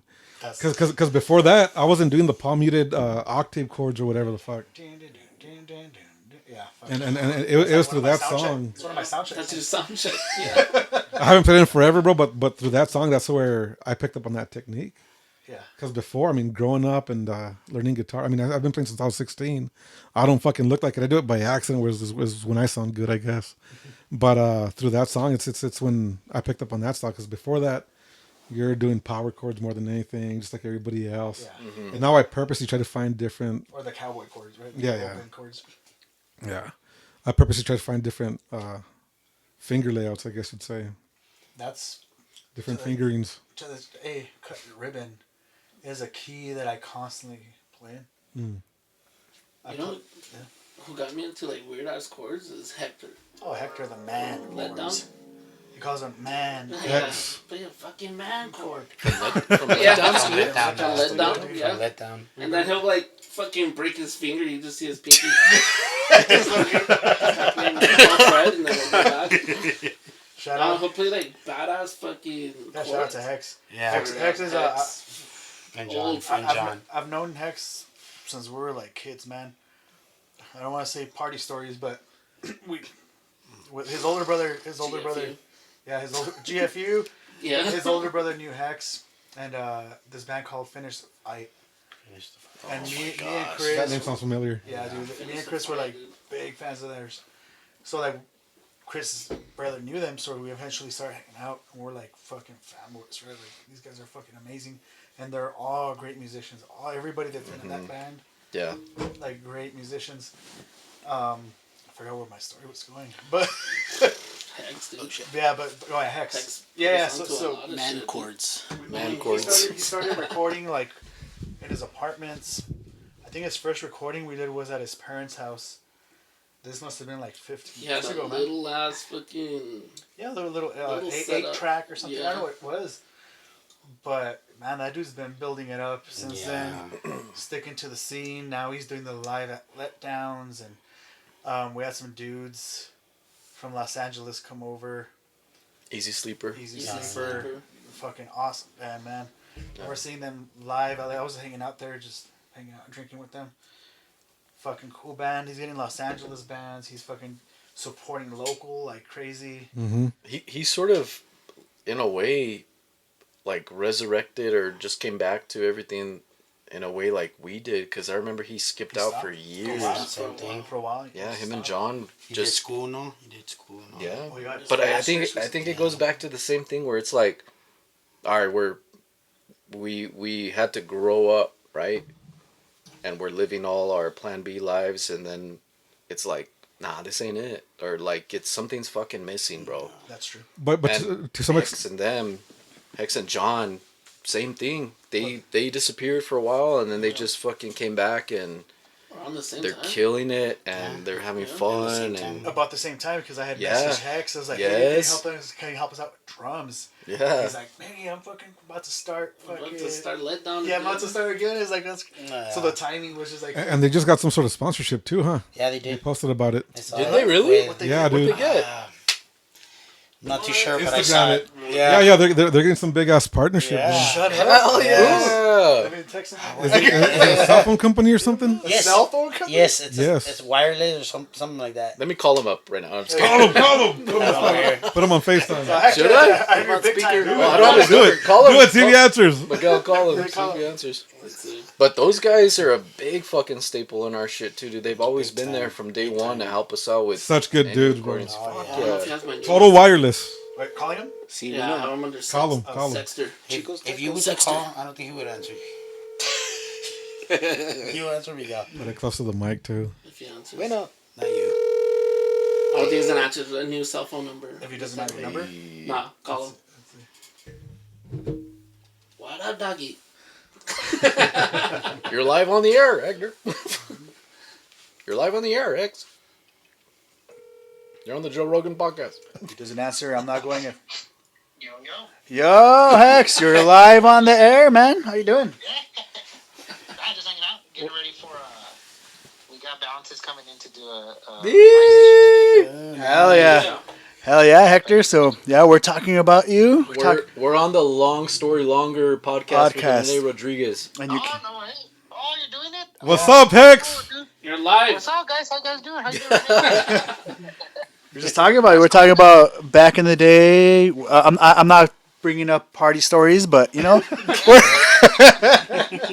That's cool, man. Now we're proud. That's Hey, right now. what's up with the sponsorship? I just heard that you're big time now. What's going on? No, man. We're trying to do. We're trying. You guys got to do it too, man. So we're gonna do acoustic sets Oh, at nice. one of the Total Wireless locations, man. So What? No way. That's cool. yeah, so we're trying to do it like how a tiny desk looks like, sort of like how the venue looks. Yeah. So we're trying to do it like that. So we're trying to get that ready. We ordered we're setting up a mobile rig. So we're almost done with getting all the ingredients, dude. And then we're gonna start seeing who wants to come hang out with us, do it like an acoustic set. So you guys better do one, man. Yeah, you know, me and Tony, we have a new guitarist now. Tony, From Skyrat. Skyrat. We're playing today, yeah, dude. cool. We're going over the songs today, and we're doing them just with the electrics, like without no amps. They sounded dope as fuck acoustic, so I'm down, dude. That's fucking. Yeah, cool. yeah. You guys down? Yeah, as long as you remember us little people, right? When you're fucking. You got contracts now with Virgin Mobile and shit. I know you're over here on Verizon and shit. No, but then so another thing too. So with the mobile rig, man, we got to put it together, figure it out. But we were gonna if you guys know of any spots, because you guys were gonna be the first ones to that we were gonna ask if you guys are down. If you know any cool spots that you would want to set up and record a live set. Well, for acoustic, Renee's got one. No, Hold on. like What do you straight got, up, Rene? full band. oh, full band. What do you think, Rene? Oh, I was thinking acoustic, but there's a coffee spot here in San Edisario. I love the artist that runs it. Café Arte Mi Amore. It's a good spot, bro. She's an artist. She's an amazing painter, and her coffee's great. There you go, Hex. Renee, would they be down, Renee? I'll reach out to her, bro. I'm supposed to have her on the That'd be podcast cool. too pretty soon. But she's Erica. She's a salt of the earth, bro. She's a great person. Dude, you know what? If you can get us her contact info, and maybe we can set up where, because like I said, we have a mobile rig, dude, and we want to get out there and record bands wherever, because we were even thinking maybe we could throw a show in the desert. We'll rent a generator. Oh, that'll be awesome, You know dude. what I'm saying? So if you guys know of any cool spots like you guys for BloomWave, maybe like a cool backyard or your grandma's backyard. I don't know, wherever, dude. Yeah. Let's do it, dude. So just think about it, man, and we'll make it like a movie. We'll do it badass. Hey, do they still have access to what was the thing that would take you up the mountain? What's it called? The trolley? It's The tramway? It's the out of- Tramway. Oh, the tram, No, yeah. That's just been down. No, they're barely reopening. But can you get up there? Because I remember we played a show up there, and it was sick, dude. Oh, yeah. Yeah, I don't know if you can just go set up there with a generator. Dude, that'd be cool. But think about when you guys have some time, sit down, wherever you guys want, we'll do it, dude. Because it's you guys, man. I love you guys. So No, wherever we're you here guys first. have- That's what exclusive. That's what we're talking about. Longer Yeah. story, longer podcast. Yeah, dude, Hex, we're talking about how far we go back. That's how we're we love these dudes. We've known Hex when he was recording. I don't know if it was an 8-track, but I remember recording at your parents' house fucking a long time ago, dude. And it was Oh, dude, I know, man. No, dude, and seeing all the success you guys have coming your way, dude, it's the shit, dude. It makes me so happy, man. we're not You guys sponsored by deserve it. Verizon, so it's Total wireless. We're on Cricket.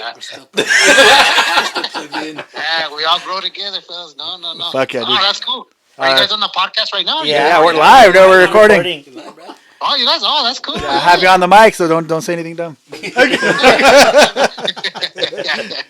That's cool, man. Fuck yeah. I'm just playing. I'll let you get back to it, but I appreciate you, man. No, yeah, okay. And let me know. I'll keep you posted with all that stuff too. And then, fuck yeah, Rene. All the episodes coming out, they sound cool, man. Thank you, brother. We'll get you guys back on here pretty soon if you want. Yeah, hell yeah, dude. Yeah, that way we can. Yeah, we're done. We're done for summer, man. Like I said. And again, my son and I got to join you guys soon as well. Nice. Yes, dude. Whenever you and your son have your thing ready, man, let's One do day it. star? 1 star day. A 1 star day? One start. Yeah, dude, that'd be cool. But yeah, you guys have fun, man. Enjoy the podcast. Have fun. And let me know if you guys need anything, okay? All right, GFU, Hex, GFU. Peace. Oh, yeah. Later, man. All right, later, guys. All Later, right, brother. man. Just realized the whole time I was doing He's like, I was doing the microphone the whole time instead of the speaker. No, it's loud and clear. I got it. he's like, fucking hate Fucking. Now I have to have BloomWave again. It's all fuck. I just said it. It's such a shitty band. All right, now let's call Tony from Darkstar. Darkside. He's fucking. Darkstar. Let's see who's a real friend. And start putting people in Shout out Darkside Studio too. Yeah. Shout out to Darkside. What was it like recording with Anthony, with Tony? It was crazy. It was a cool experience, dude. It was very different. Yeah. Which is what we're doing. Like I was saying earlier, like we've recorded with Hector since we were fucking kids. It's been over 15 years. We wanted a new experience. We tried them out, and it was fucking cool, dude. Mm-hmm. Like totally different. He's like, Hex is like the old analog. Mm-hmm. Everything is like, although he knows the new shit, but like, I think his bread and butter is like, everything's mic'd up. Everything's like that. And then Anthony with Darkside is like the polar opposite. Everything is modern. Digital guru. Yeah, dude, digital guru. That's the perfect way to put it. Digital guru. I see his side chains, his like flow, because we use Logic. We both use Logic to record, and I see his setups, and it's like, this guy, what the fuck is he doing? Like that's some advanced. That's some modern. Isn't he sponsored also? Is by a guitar company. Oh yeah. He was for a while. I don't know if he still is, but he was for a good while. Yeah, I think he still is. And those guitars look badass. Dude. I really want to try a Rattlesnake cables. Oh, you were talking about. You keep saying that. It's cool. So Rattlesnake cables. Yeah, I'm gonna send a message soon. They're reaching out for sponsors. I could use some fucking. Did One Star Day? Did you guys record with him? With Anthony, yeah. Yeah. Awesome. You guys went pretty far too. I know you guys went into a contest and put your songs in it. Yeah, bro. But I want to say, yeah. Thankfully, that's because of the votes from the fans that helped us get to the second to last round. After that point, I think people were paying for the extra votes and shit. And I wasn't asking people. So we did have people donate money for more votes towards us, and I feel guilty having them do that. You know what I mean? Yeah. Because You want it to be organic. we didn't make it all the fucking way either, you know. But there were people that were donating $150, Damn. 125, 100, 20, 25 bucks, like $5, whatever it was, you know. And I don't care how big the amount was or how small it was, but that's where I feel like we got as far as we did thanks to the fans, thanks to the money, whatever. But you feel bad taking their money also, you know, because you didn't win the contest. But it seemed like we were getting steam for a good while because we were always getting first place every round up until the second to last round. I was following you guys. Nice. I was following it, yeah, and I saw you guys advancing every single round. And it came down to like 3 people or 2 people, and you guys were one of them. Yeah, at the end. and I think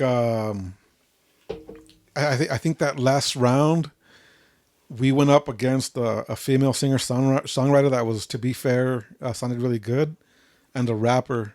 And I do appreciate rap, but this guy was terrible. I think he just had money put into the votes. Because I listened to, because you could go to their pages, and not to sound pompous or whatever, but his music was dog shit, bro. Not to be mean. I mean, it sounds mean. It is mean. It's fucking mean. You know. But you could tell. You could tell because It was you. I was the rapper. It's all you. But again, to be fair, I think the first and second place are gonna make it to the final round. Yeah. The girl sounded amazing, and she got second place. There's like a singer-songwriter type. Dude, I've got homeboys. One of my best friends at work is a rapper too, Jerice West. Great rapper, bro. Kanye West relation? Nah, bro. That's true. So I always talk about how his name Jerice West is a better name than his rap name. He goes by Grand One. What, Jerice is dude? Jerice is a badass name. I think he's trying to stay away from the whole Kanye West thing, though. Probably. Now that you Hey, have you guys seen I think his- now that you told me, it's just kind of like, Fuck. he was right, but I don't know if I could go back. Have you guys seen Kanye's new show though? He's like on a globe. Yeah, thing? that looks That's pretty dope as legit. fuck. Yeah. But he did sing about his cousin too. That was pretty He went viral the other day for stopping his concert. Like I saw that too. What is I saw this? that. He keeps stopping it like 4 times Stopping it? Yeah, because the lights are flashing along to the music, Oh, I saw that. and Kanye's like, No, Nah, bro, you could like that. He stopped the whole concert. Wait. yeah. Hey, can 4 you stop times, that dude, like corny 4 ass strobe light? Yeah, that's Exactly what he said. Yeah. Exactly what he said. He stopped the concert and was like, "Hey, light guy, can you stop with that strobe shit because it's really corny." That's what he said. And then they started the concert again, And they do it. and the light guy kept doing it, and then he stopped the concert again. He's like, "Hey, man, we went through this over rehearsals. Yeah. Knock it off." So pissed off. Because the strobes are going along with the music, and I guess he's trying to be different, right? Like, so he's trying to do his like, it's Kanye, right? He's fucking, Yeah. it's crazy, but he's a genius when it comes to like Yeah. that shit. I heard his new album; it's amazing too. He's badass. I haven't heard it, but Dude, Kanye could sell like Yeah. a piece of shit to people. I know. But they say the Put same his about name on I it know. and just stamp like. they say the same thing about Radiohead. They say anything that Nah, Radiohead. dude, but I mean, Radiohead's badass Well, as fuck, dude. I love every But think single about, Radiohead I like, think of. everything Kanye has done and people feed into it. Yeah. Yeah. There's a couple of Kanye albums Yeah. that I'm not into, but there's a couple of Kanye albums, and then more specifically, there's a couple of Kanye songs that I'm like, But dude, like Yeah. even with the Yeezy shit and all that, oh, the shoes and like plain ass, bland ass, cheap ass shoes. yeah, he sold and them. selling them for like He's he could marketing sell. genius. That's what I'm saying. dumb. Yeah. yeah. He could sell a piece of shit to everybody. can Dude. see. Don't touch the mic, Mike. The new member Tony. the new- The new member Tony asked me to move it. He wants to Mike, sing. Mike. Mike just got the. Mike starts singing. Just and Just gonna do a single. Dude, I can't go without your voice. I swear yesterday, I just fucking rewatched the R. Kelly. Why would you think about watching that out of nowhere, dude? A little piece came out of my feed, and I was like, dude, I remember that shit. So I was like, embarrassed. The algorithm's all. You need to watch You need to R. watch Kelly, bro. fucking R. Kelly. In the closet, and there was a midget. He had a whole fucking series, a whole. It was 40 minutes, dude. I was there for fucking 40 minutes. Shout out R. Kelly. Okay. I'm just like, Sponsor us, R. Kelly. I won't pee on you. I know you still have money. Shout out Golden Showers. Oh my god. R. Kelly urinal cakes coming out soon. Yeah, dude, it was hilarious. It was hilarious. Like in a like. It's funny. I don't know if it was supposed to be a comedy, but it was fucking genius in a comedic way. Yeah, Well, it when really that was. shit came out, I remember when that shit came out, and they would let it out on MTV or BET. I forgot the fuck. It's probably, Both. Both. And they would let it out, and then they would say like continuing or some shit. Yeah, because it was like yeah, so then segments. It was a when I- series. yeah. series. Yeah. So then when I saw that shit, I was like, oh shit, this shit's like got pretty deep. Yeah, stay tuned for the next Yeah, episode. dude. So then Yeah. me and my brother watched the next one, and then we're like, fuck. Well, essentially- it got even more deep. And I was Essentially, like, everybody's cheating on each other. essentially. Yeah. it was the whole thing. that was a genius idea, dude. It was funny and it was hilarious. Dude, you're watching it, and it's funny. Like you're laughing. So I think it's supposed to be like a little bit of a comedy, but a little bit realistic. That's because it's like a wild ass story, dude. It is, It's a yeah. Medea movie. I'll tell you. Medea movie. Medea's just behind it, just directing all of it. Dude, how many movies are there now of Medea? Dude, I feel too like many, that guy, bro. Tyler Perry, has to just be like, I want to be a girl. Yeah. Like, What? I Why? feel like at this point, he's What do you- like, I what do you bet He mean? goes home and he wears that shit, dude. He probably like Like the grandma, Tyler Perry the sponsor. grandma. Tyler fake? Perry, shut up. Tyler Shout out, Perry, no hate. sponsor us. Make a music video for him. No, but I don't know. He likes We're the gonna get canceled, dude. dresses. I'm sorry. I don't care. But like, you know what I mean? Like Big Mama's House. He did it for like how many movies was it? Like 2. But Tyler Big Mama's House. That was Martin Lawrence. That was smart. Yeah, that was Yeah. Big Mama's was Martin Lawrence, bro. Put some respect on Martin Well, yeah, Lawrence. no, but I'm saying like how many did he Right? do? Big Mama? I think it was Big just Mama one. Just House. Martin Lawrence. Yeah. I don't know the first I mean, couple movies were badass. And but it was Big Mama's after House that, too. yeah. No, Big Mama's was Martin Lawrence. Yeah, I know, but I'm saying like Was there two or Martin just the Lawrence one? did it. I think it was just 1 or 2. I think it was just one. Was it just 1? I think so. Maybe. That's even better, dude. Okay, see, like If you can do one and quit, you then, know like, what I while tried you're right there. That was some good shit. I think But it was Tyler 2. Perry went home and was like, "Fuck, dude, I look alright." Feeling himself and shit. He's like, hey, I'm Even in though it it. was Martin Lawrence. I can do this. I look Live alright. this life. Doobie. I look alright. Oh yeah. Are we supposed to be talking about music? Like we just totally skipped out on Tony. And ended up on Madea somehow. I guess Tony reminded me of Kelly somehow. So, Not me though. Tony from Dark Side? Did Tony pick on you or what? so I came out of. I left Fuck you, Mona's. Tony. I was super trash. Dark Side, Tony? What's I your name? accidentally peed on this homeless guy.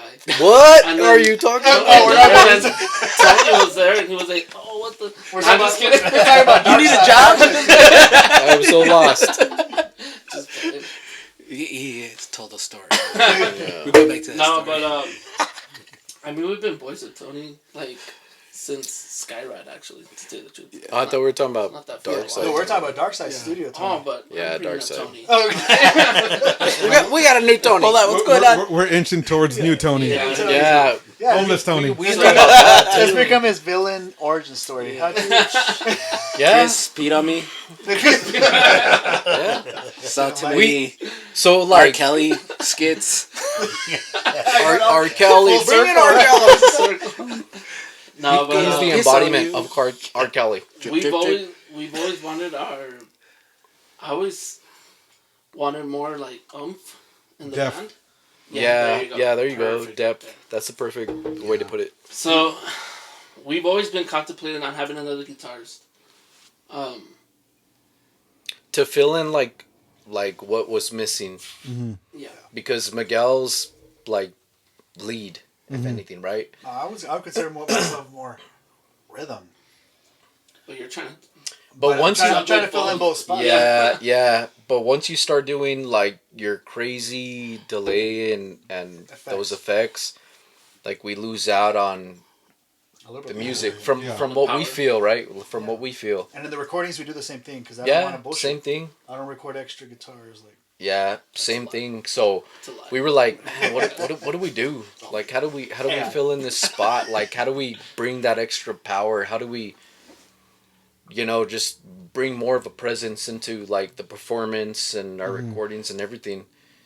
And we kept throwing around ideas, and we tried Like backing tracks and such or whatever. Or... No, not actually, necessarily, the way but we just tried to recording cover or it just up- bringing.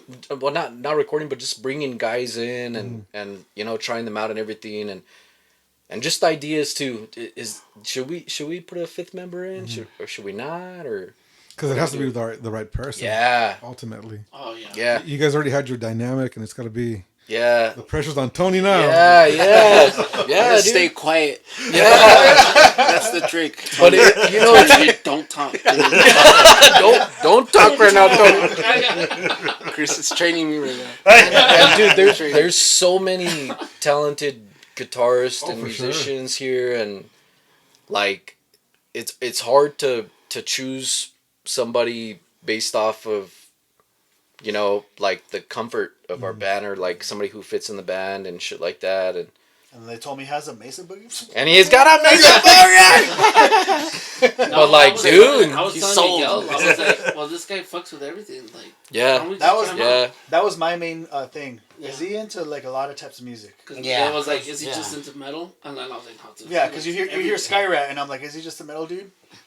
No, he likes everything. Shout out Bring him Skyrat. up. Skyrat's dope. Dude, Yeah. their new music video. Check out their new music. Yeah. Sick as fuck. And that's like one thing that really helped me to decide to, like, being like, okay, yeah, that's cool. Like, we've played a couple shows with Skyrat, the band Skyrat, and those guys are, oh my god, they like, if you want to hear Meshuggah live, but you can't hear Meshuggah live, go to a Skyrat show, Yeah. and those guys are right there with Meshuggah. Like, the technicality, the creativeness. Like me, dude, I love a band that's creative. Not a band Same. that, not a band that can perform Or emulate tight or fast or showy shit. Yeah. dude, just Heavy and ambient. That's why I would I describe. want to hear. Skyrat. Yeah. I like hearing shit that like I remember, dude. Like something that's like, holy fuck, I've never heard that before. Like, damn, dude, that was really creative. Like, that's sick. Right. Because there's a million bands that are hardcore, a million bands that are metal, a million bands that are indie, Once you start fusing those. and there's a What's lot. going to differentiate? yeah. Yeah, You start the fusing- creativeness, the shit that's gonna be a like a wig in my ear, like the whole when I go home, I'm gonna keep hearing that in my head, like, dude, that shit's badass. And we played with Skyrat a couple times, like at Mulligan's and a couple places, and it's always been like, I go home and I'm like, dude, I remember that shit. God damn, like that's hard. That's sick. It's always been a fun show with Skyrim. It's always been that too. Show. It's always been a fun show, and like Show with the boys. when we started opening up the idea of having like another guitarist, and Tony came into the fucking picture, bro, and we're like, let's see what's up. And Tony, you're out of the band. And I'm sorry, Tony. We're not talking about you. There's another Tony. April Let's just be on the Fool's. record that we're kicking out of the band right now. But like, So this was our way. who knows, We man? got Who together too. I'm just kidding. Yeah. Resignation letter on Monday. But like, it's just like there's just pieces in the puzzle that fit or won't fit, or you force them to fit, and it's like, how many ways can we turn this shit until it falls into place? And like, I think we're on our way to figure out, like, oh, this could be it. Like, this could be a full piece, a full puzzle here. But Dude, we were jamming. We're always fucking churning and burning and trying to figure out our shit. Thing. Especially with our setups, our live shows. Yeah. We're AD as shit. Like, hey, we're over this shit. Let's try something new. Let's fucking flip this shit around. Yeah. But me and Tony were jamming earlier today. Without me, that's fine. Without us, bro. Without me, that's fine. You were in our minds. Yeah, we're in our prayers. Thoughts Chris is here with us. I feel it. First, you don't tell me about ghost stories. Tell me about practice. But, So our bass player was here, and it was a ghost, bro. but Like, we're doing like ghost notes. electric guitar stuff. So you jam with the amps, and then let's turn off the volume so we can just hear the guitars. And then we're synchronized, but he's writing some shit over the stuff, which I think acoustic with Hex, what he was just saying. Acoustic, I think it would sound fucking awesome, dude. Because it was just when I was playing my leads, his rhythm. He was playing. I'm playing like rhythm lead. It's weird, and he's playing like a low notes, chords that just sound fucking awesome. Yeah. And I'm excited. Like if I want to do an acoustic thing, like just because the sound is so fucking cool. Yeah, Miguel's got very intricate guitar parts. I really like what he's writing, what he's doing. I steal everything from Circus Survive. Dude, that's Shout another out. big. Shout out, Circus Survive. Circus Survive sponsor. Sponsor. Circus Survive sponsor us, Anthony Green. No, dude, that was one of, at least for me, one of my biggest influences. You know what's funny? I remember when we first heard him. It was at your parents' house. We're on LimeWire, destroying his parents' computer. Yeah. We thought we were downloading the Mars Volta. And, Music and porn. And we were searching the Mars Volta and we found a Circus Survive song in accident. I think it was a real? Nosebleed. Gloria knows. I think so. For real, dude? Yeah, we found an accident. We're like, what the Must fuck? have been blown away. Holy Yeah. shit, dude. Wow. Ever since then, we started Huge. looking more into them. Guitar effects, that Yeah, fool's more just, like, delays, fucking yeah. amazing. I was like, reverb, delay Yeah. on everything. More pedals. Yeah. More More pedals. pedals and. That was a big one. That was probably one of the biggest. Yeah. Have you guys listened to Circa, or have you shown your son Circa? So I've had somebody else mention them. I haven't listened to them. I'll have to listen to them now. Ooh, they Yeah. have a We all got discography. tattoos of them. Yeah. So this, We all have this little like X with Circas. Yeah. Except for Alex, he's not cool. But No, it's on your butt. It's on your right cheek, right? Your right butt cheek. pull it out. Why don't expose that for us? That's not like safe camp, right? Yeah, safe cap. Safe camp. It's supposed to have eyes on the side. Yeah, so it means like people are like safe, like they're comfortable coming up It's, to you for help. Right on. So it's a hobo glyph. Yeah, it's a hobo. It's for hobo.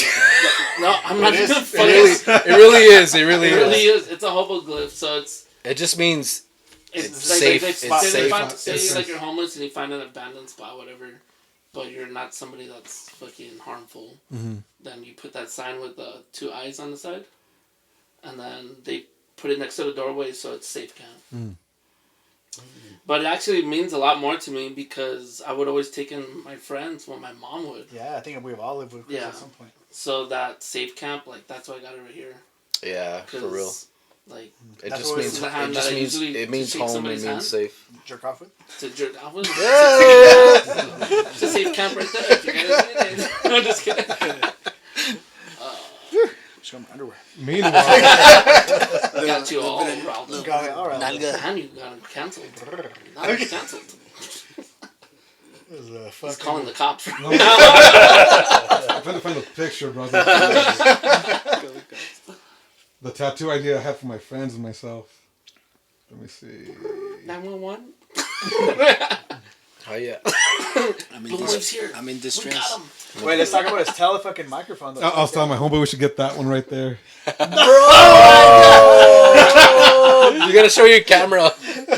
Oh my god! Yeah. You have to show the You gotta camera. show your camera. That's hilarious. Oh my dude. god. I'll add it to the feed. Clap him up. Clap him up. That's fucking. It's like, Well, I believe in always kiss your homies.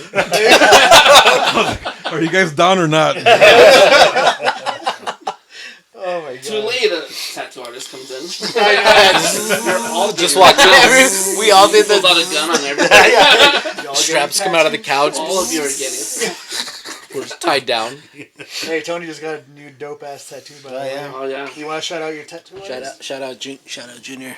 Fuck yeah, dude. That shit's. Hell yeah. JNYR. It's a unicorn and what else? It's got a female, just kind of like the light just beaming through everything, just kind Looks of like sick. Yeah, it It's does. very circa actually. Minus like the So, yeah. psychedelic colors. Yeah. Well, it's no because way. he's into necrophilia. yeah. So when he The woman's dead. She's dead. And she's dead. She Actually, does so look he enjoys dead. dead women. Chris just I always have to fuck up everything. I always fuck up everything. You know? I'm gonna fuck it up even worse, bro. I was working with a guy that's a creep. I was working with a guy that was a creep, bro, and he had a prison tattoo of a unicorn too. So I kind of made fun of it because I thought it was, but that one's got good detail. I got ready. Scary here. That one's got good detail. This one was like a prison style looking tattoo where the horse looked more like a dog, bro. All wonky. So I kind of made fun of it, and he takes off his hard hat and hits me on top of my hard hat while I'm wearing it. This is kind of sad. It's fucked up. He's like, "It's in remembrance of my sister. She passed away." I'm like, "Oh, I'm sorry." He's like, "She loved unicorns." Sorry. Sorry, bro. you could have damn. waited till you got out of prison. But it was a terrible tattoo, to be fair. Well, prison. I had to call it out, not knowing. Yeah, prison tattoos are pretty fucking. Yeah. They're using like guitar string and shit. Like, Damn. Ouch. I don't know, dude. I've had the itch. That man. shit hurts. I really want to fill myself with tattoos. Dude, that's my goal right now. They're so expensive. And right I'm now. talking about like I want to just say Yeah, I mean, like- for me, neck. I do. Yeah. I do want to get a J like for my brother right here on my side. That's cool. That'd be cool. Oh, now it's cool. But right now you said fuck. But now it's cool. Now it is. Now it is. Not back then, See bro. how I use my brother to get you guys to accept that? Now it's cool. So now I can get it. You guys accepted it. Yeah, so I've got mine up here, and I'm tempted. Well, I'm not tempted. I want to do it eventually. My whole arms too, but I'm like, I'm 45. People are thinking I'm gonna have a midlife crisis. Nah. At this Dude, point. no. I think it's the time, dude. Like, Do it. Dude, I believe like we only have one fucking that's what I'm life, saying. dude. Yeah, we got one time Do to fucking whatever enjoy the ourselves. fuck you want, dude. That's what I told Yeah. him. But I've come across those dorks though that they're complete dorks for sure, and they've got their sleeves, and I'm like, you still look like a fucking dork. Well, if you're a dork, you're No, I look I'm not a cool. dork. At least I think I am. No, I'm cool. You're all, oh, it's cool, but you, not you, bro. Like, No, you're a dork. bro, you're a dork, bro. I don't know, bro. Just, I've been around for 50 years, bro. But This tattoo you're the means, like, exception, bro. Damn, that's who I think of when I don't want to do tattoos. Is you, bro. But and also, you're saying they're expensive right now, and being an dude, adult, you're also like, fuck, I got my mortgage, Yeah, car yeah, payment, yeah, income taxes here, but yeah. you weigh your options. Hey, this year I got some fucking good. Donald Trump did good this year. Who filed your taxes, bro? I did it myself. Oh, I did it myself. All right. I'm going to jail next week. I'm going to jail next week. We can't Jail find you right guys. away. Jail right away. Went to jail. Laundry. No, because this year we got more because of the overtime shit. Nice. I'm not gonna get into politics in the podcast. So. I know, right? That's crazy. I'm Bro. gonna skip that shit. Yeah, politics are a touchy subject. Yeah, I'm not gonna get canceled on that shit. Oh, no. See, I'm afraid. So just to touch base on politics without getting too deep, even just having this bad boy here I love. is gonna offend people, bro. Bro, oh my know. gosh, We live in the man. United States, bro. I'm glad you guys don't have an issue with it. It's like No, dude. I'm proud of you. Hell no. we grew up with this. I'm Mexican as fuck, but I'm proud of being American. Same, bro. Same. Yeah. But I'm The- also the- proud of being Mexican, too, dude. Well, yeah. Yeah. My culture. I grew up culturally Mexican. And I was talking about the flag because I had the other angle. This flag right here. Yeah. Oh, it's Yeah. your Mexican flag, dude. Yeah. I'm just kidding. I'm just playing. See, like How many stars is that, dude? How many stars? 50? That's the wrong star 67? count. It was off of Timu, so it might be short of star too. the wrong one stripes. And, We're pushing No, up it's California legit. right now, so we'll get rid of one. I'm just kidding. Again, I don't understand like where we're at right now. Like our It's country. crazy, bro. I don't understand, bro. And you know what? We have a song called Say Ah, and it's called Say Ah because Say Ah is like a doctor telling you to say Ah. He's checking you to see if you have a sickness, if something's wrong with you, right? Right. Say Ah. And like I wrote the lyrics that I wrote behind that song, dude, are sort of like, are we living in a fucking different time, bro? Like, are we living in fucking La La Land, bro? Cause, That's- bro, like, Idiocracy, bro. Dude, that's what it are we fucking feels like now, doing? dude. What are we Fucking doing? La La What are we Land. doing? Yeah, idiocracy. that's Like, my favorite lyrics. the- I think, is. the meaning behind that song, Say Ah, it's exactly living and existing in another dimension. Like, bro, what the fuck are we doing, dog? I don't know if it's because I'm getting older That's what it feels and like. because I'm getting aware of things. Nah, dude. We're not falling for bullshit anymore on both sides of the fence. And Yeah, exactly, both sides. also because we have the internet, we have our phones in our fucking hands, and like we have the accessibility to know what's going on here, and what's going on on the other side of the world, and you start putting two and two together and Yeah, shit. it's too much. But then, dude, like Yeah, it's even too that, dude, I read the other day that when you Google certain borders of the world from different parts of the world, say I Google the border of the Middle East from where I'm at here in Texas and in the United States. It'd be all negative shit. I Google the border of over there in the Middle East. I Google the border really quick. Hey, what's the border of that shit? I Google it and it shows me a picture of a map and it shows me the borders, right? And I have an understanding. Okay, cool. And then supposedly somebody else from that side of the world Googles the borders, same place. All of a sudden, the fucking borders are skewed a little bit. Probably depending what country you're in. too. Yes, dude, and it's so fucking weird, dog. Everybody has a different perspective of the world, and that's what's so scary about what's happening now, because you think about algorithms. You think about everything that's catered to you, and we're getting closer and closer into the world where everything is catered to you. What you listen to, what you watch, what you fucking buy. Yeah. So Alex, when he pulls up his phone and he starts scrolling, he's gonna start seeing shit catered to him.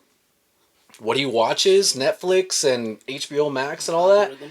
to him, to me, to Tony, to Chris. It starts to buy And, it, like, that's all you- At what point are we all gonna be separated, bro?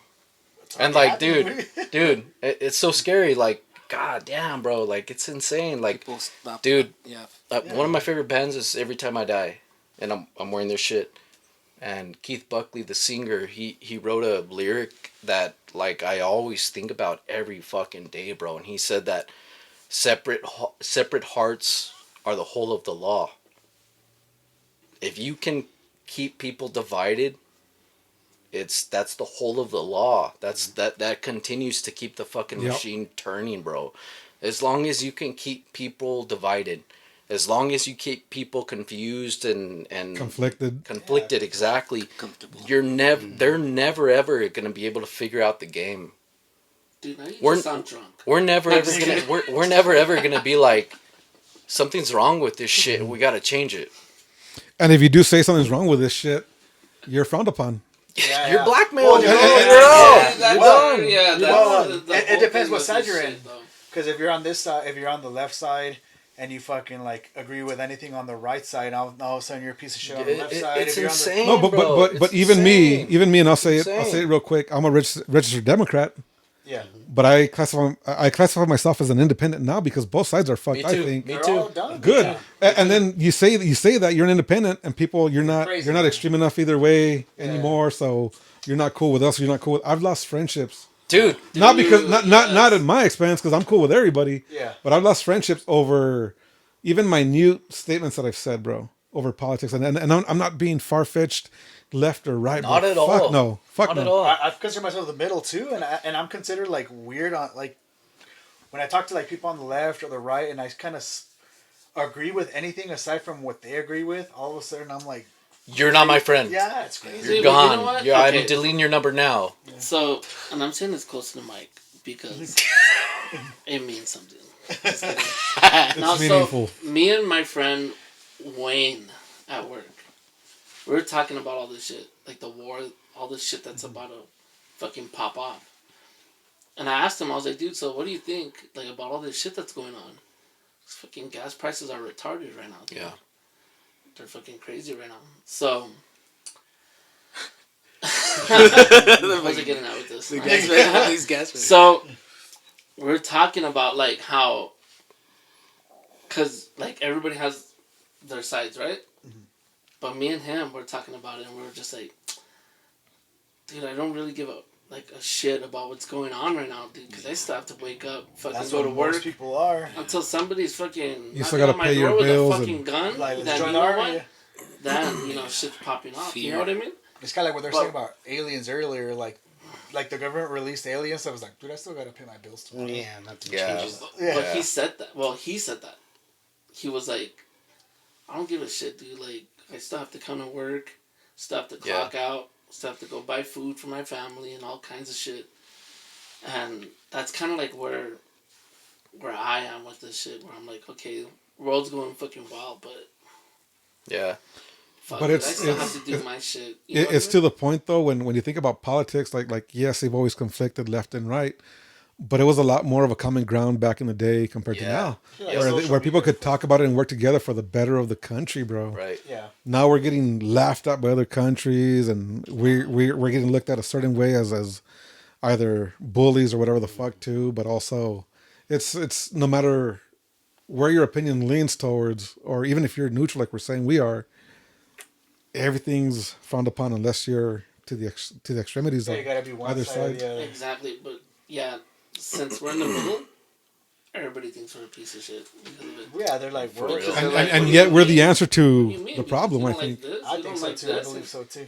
and it's, I don't know, dude. I think That's- people have like stopped thinking for themselves. Yeah, yeah. Yeah. Social media That- dictates. damn. People That's are true, overloaded bro. with information and they're just believing what they are fed. Which sucks because algorithms It's just so much. your algorithm's Yeah. feeding into what you're seeing and you're believing what you're seeing and And people anything get- aside from that is fucking yeah, crazy. we get stuck in fear and we Yeah. can't make decisions and we're like afraid of judgment and we're afraid to be who we need to be. And we want to be liked, so we want to say the right. Well, not Yeah. we, You but wanna say- people want to say the Exact- right things to You be wanna liked be by the right accepted. people.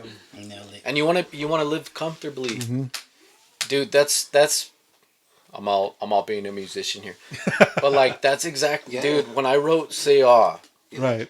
you know, Goes back to it goes into that mentality, that state of like we're living in fucking La La Land right now, dog. Like we're living in La La Land. Like yeah, it's weird. you're living on that side of the planet. You're living on that side of the planet. You're living on. Everybody's just got this different perspective where everybody has to be right, and everybody doesn't know what the fuck is going on, dude. They think they know. Yeah, I think And everybody thinks they know. They That's saw the thing. they saw a couple TikTok videos, and that's gospel to them at that point. Well, Exactly. And then the reason is because everybody has their perspective, right? So when they see a matching perspective, Yeah. Especially a they lean series into of it. Yeah, they lean into And the Yeah. only reason they're seeing a series of it is because the algorithms. their like, fucking yeah. algorithm. So they're like, oh my god, I need am something. right. Yeah. You know what I mean? But a lot of it on both sides is again idiocy, bro. Because you gotta be able to you gotta be smart enough to distinguish. Hey, this is fucked up. This is bullshit. Exactly. Exactly. Exactly. And just take a fucking minute, dude. Just take 5 minutes of your day to go figure out what you saw on CNN, With an Fox open mind. News, Open or mind. whatever the fuck you watch. Like, take 5 minutes to go Google this shit, or just look into different stories. Take to 5 figure minutes to out, think objectively. Yes, Yeah, objectively. just to figure out if this You're- shit's real or not. And it's on the both sides of Your own the devil's fucking advocate. aisle, Like, bro. your own devil's advocate. But you know gotta what? That's it. question Right. yourself. Going back to me and my friend Wayne, because we'll see shit like on our phone. Yeah. But that's like the point where we kind of just like. You know Lil Wayne. you know King Right? Lil. At some time you just gotta you be know, like, bro. But for us, like, we're like, dude, I need work to deal with. Yeah, I exactly. gotta get I back need to a work. fucking. My daughter needs this. Exactly, my daughter needs dude. this. You know what I mean? Like, But that's the part That's of it all is that you have a machine fucking churning, bro. You have a machine fucking burning and turning all the fucking time. And you're a part of it. You're the fucking the gear. And even when you start questioning the machine, you can't take like 5 minutes to question the machine because like you're gonna break down because you have a responsibility. You got people looking up to you. You have a responsibility to continue to turn. yeah. And it's not even like you're not even trying to make the machine work. You're just trying to fucking turn and make you work and your family work, bro. That's, And that's the part that's so hard because you can't stop to question shit because you have to continue to work just for yourself and your fucking family, bro. it's just like you like right now. They're pregnant. He's pregnant. He's got a baby. He's got a baby right here now. Damn. So like right now, Sponsor. he's actually pregnant. He's pregnant. I'm just kidding. Speaking No, of but like Congratulations, like, bro. Oh, he's got a baby. He's got a Peppers. son coming on the Yeah, way, he has a son bro. Nice. which is awesome. Huggies. Huggies. Shout out Shout Huggies. out. Sponsor Huggies. Huggies and So- happy dad. Happy dads and Huggies. Like honest, like dude, right now, do you have time to focus on politics and all that? Hell no. Nah, bro. Just work, band, You know and what I mean? family. That's it. It's only the three. I That's can it, do. bro. Fuck it, dude. That's We're getting it. But I think I just think you're right. But I'm thinking about myself in elementary school, saying the Pledge of Allegiance, the government, both sides working together to come to some sort of a good solution, at least to work together to make the again for the better benefit of the country. Tripping on my fucking tongue. Anyway, but I think about me in the 4th, 5th grade, whatever the fuck, and I think about my son now. And you guys got kids too. All of you have kids now. You're Yeah. about to. Yeah. And all of I us. just think if it's old school minded, then so be it. But I think we were in a good place at our youth compared to where it's at now. Yeah. It's very Yep. divisive now. Like now you see those fuck, I don't know what they're called, but when the president speaks about like what they're doing, and like one side gets up and the other one's just sitting down ignoring. lot State of the Union, or The Yeah, yeah. State of the Union? Yeah, State of the Union, and then you go back to the '90s, and like there's people like on both sides, kind of like, oh, I agree with this, I agree. Now it's just like you do or you don't, and it's fucking crazy. But that's another thing is like, which is actually good though. Another thing is that everybody's open to their opinion now, which is Yeah, I that's think a- is that's a- good. that's a good also. thing. I don't know. They're Because open to. I feel like they feel like they can express their opinion, but I don't know if people are open to it. That's another thing. you can express your opinion, Well- but you better agree with it, or else you're Yeah, you're an outsider. It's blasphemy or something. people some are- crazy Dude, shit. and People it- feel it's comfortable now. and it's Yeah. not Saying just their- like their on. opinion, yeah. You know what I mean? It's not just like the left side or the right side. Like I remember when it was frowned upon to accept what the right talked about and everything. I remember that shit, dude. I remember the right being ridiculed. Like on the first George fucking Bush. the first campaign run of Trump, like I remember the right being ridiculed. I remember the fucking YouTube videos. I remember all the podcasts making fun of like that administration and all the people who believed in it. And then all of a sudden now it's just shifting to the Democrats and the fucking left, and now it's like the same shit that was happening there is happening here, and now they're being ridiculed. And it's sort of the same thing. Like, dude, I remember watching shit on the right being like, those guys are fucking morons. Like, why would the fuck would you think about that? And why would you say that about Trump and the right and everything? And that sounds so stupid. I'm not following you. I'm not voting for him. All of a sudden, 8 years later, 4 years, whatever the fuck later, now you got a different story. Now you got a different fucking algorithm feeding into your feed. Now you got him versus somebody else. And now you're thinking, and now you're being shown that side. Now it's them being ridiculed, and now it's them, and you're like, dude, I feel like we're being played on both sides of the story. George Carlin, do you know who George Carlin is? Yeah, fuck yeah, I do, bro. Yeah. George Carlin, bro. I loved his comedic Don't be assholes, pieces, is all he bro. said. Yeah. I loved his specials and everything. His comedy always had some realism. They always had reality in it. That was back then. And it was back then, dude. Yeah. I think it's clearer than ever now that it's all bullshit. George Carlin said it best. There's red and blue. There's a right and left. There's a big old club that they're in. And you're not fucking in it, bro. We're not. We're not in it. But we feel like we are. Yeah, We have this illusion we're of simply the control and voting and all that. This is Bro. why we need aliens to just come down and just. I'm just waiting. I'm gonna go rest real Fucking quick. extinguish everything. Fucking hit reset. I'm gonna go rest real quick. All right, we'll be back. Well, you guys keep Bro, going. this podcast is going to go on for 12 hours, dog. I'm for it, bro. Friends. But anyway, just to close off with politics, I just think it's dumb that I've lost friendships over politics. It's stupid, man. We should be able to talk things over. Yes. Yeah. If It's someone tells me their opinion, I'll seriously consider like what they're saying. I'm not just gonna fucking blow them off just because it starts to offend me.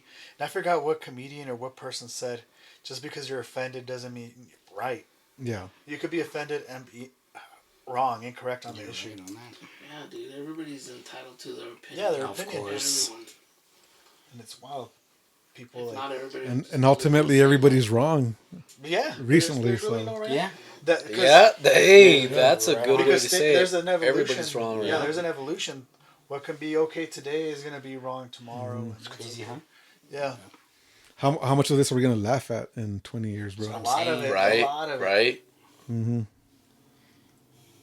But anyway, so being that you've got Tony in the band now, one thing we haven't touched base on yet was we lightly touched base on it, but with the way you guys write music, how is Tony gonna factor in?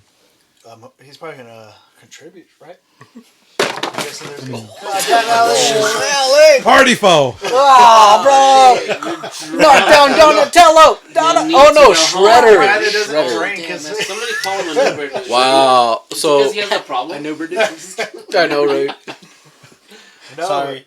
I'm No, you're good, bro. Sorry. He's That gonna one's contribute. like $500. You gotta buy it. I'm sure he does. You gotta buy it. You gotta buy it now. Oh no, dude, you're already knocking over the other one. You folded the corner, bro. Not to worry about it. The couch already be done tonight. But yeah, like I was saying, like we're jamming earlier today, and just the way he was adding to certain parts, I think it's gonna be awesome. Yeah. I think it's gonna be cool. With Tony, dude, since we had Tony, it sounds so full now. So now I think we sound even stronger, more dynamic. Mm-hmm. And then we had, I think, one practice.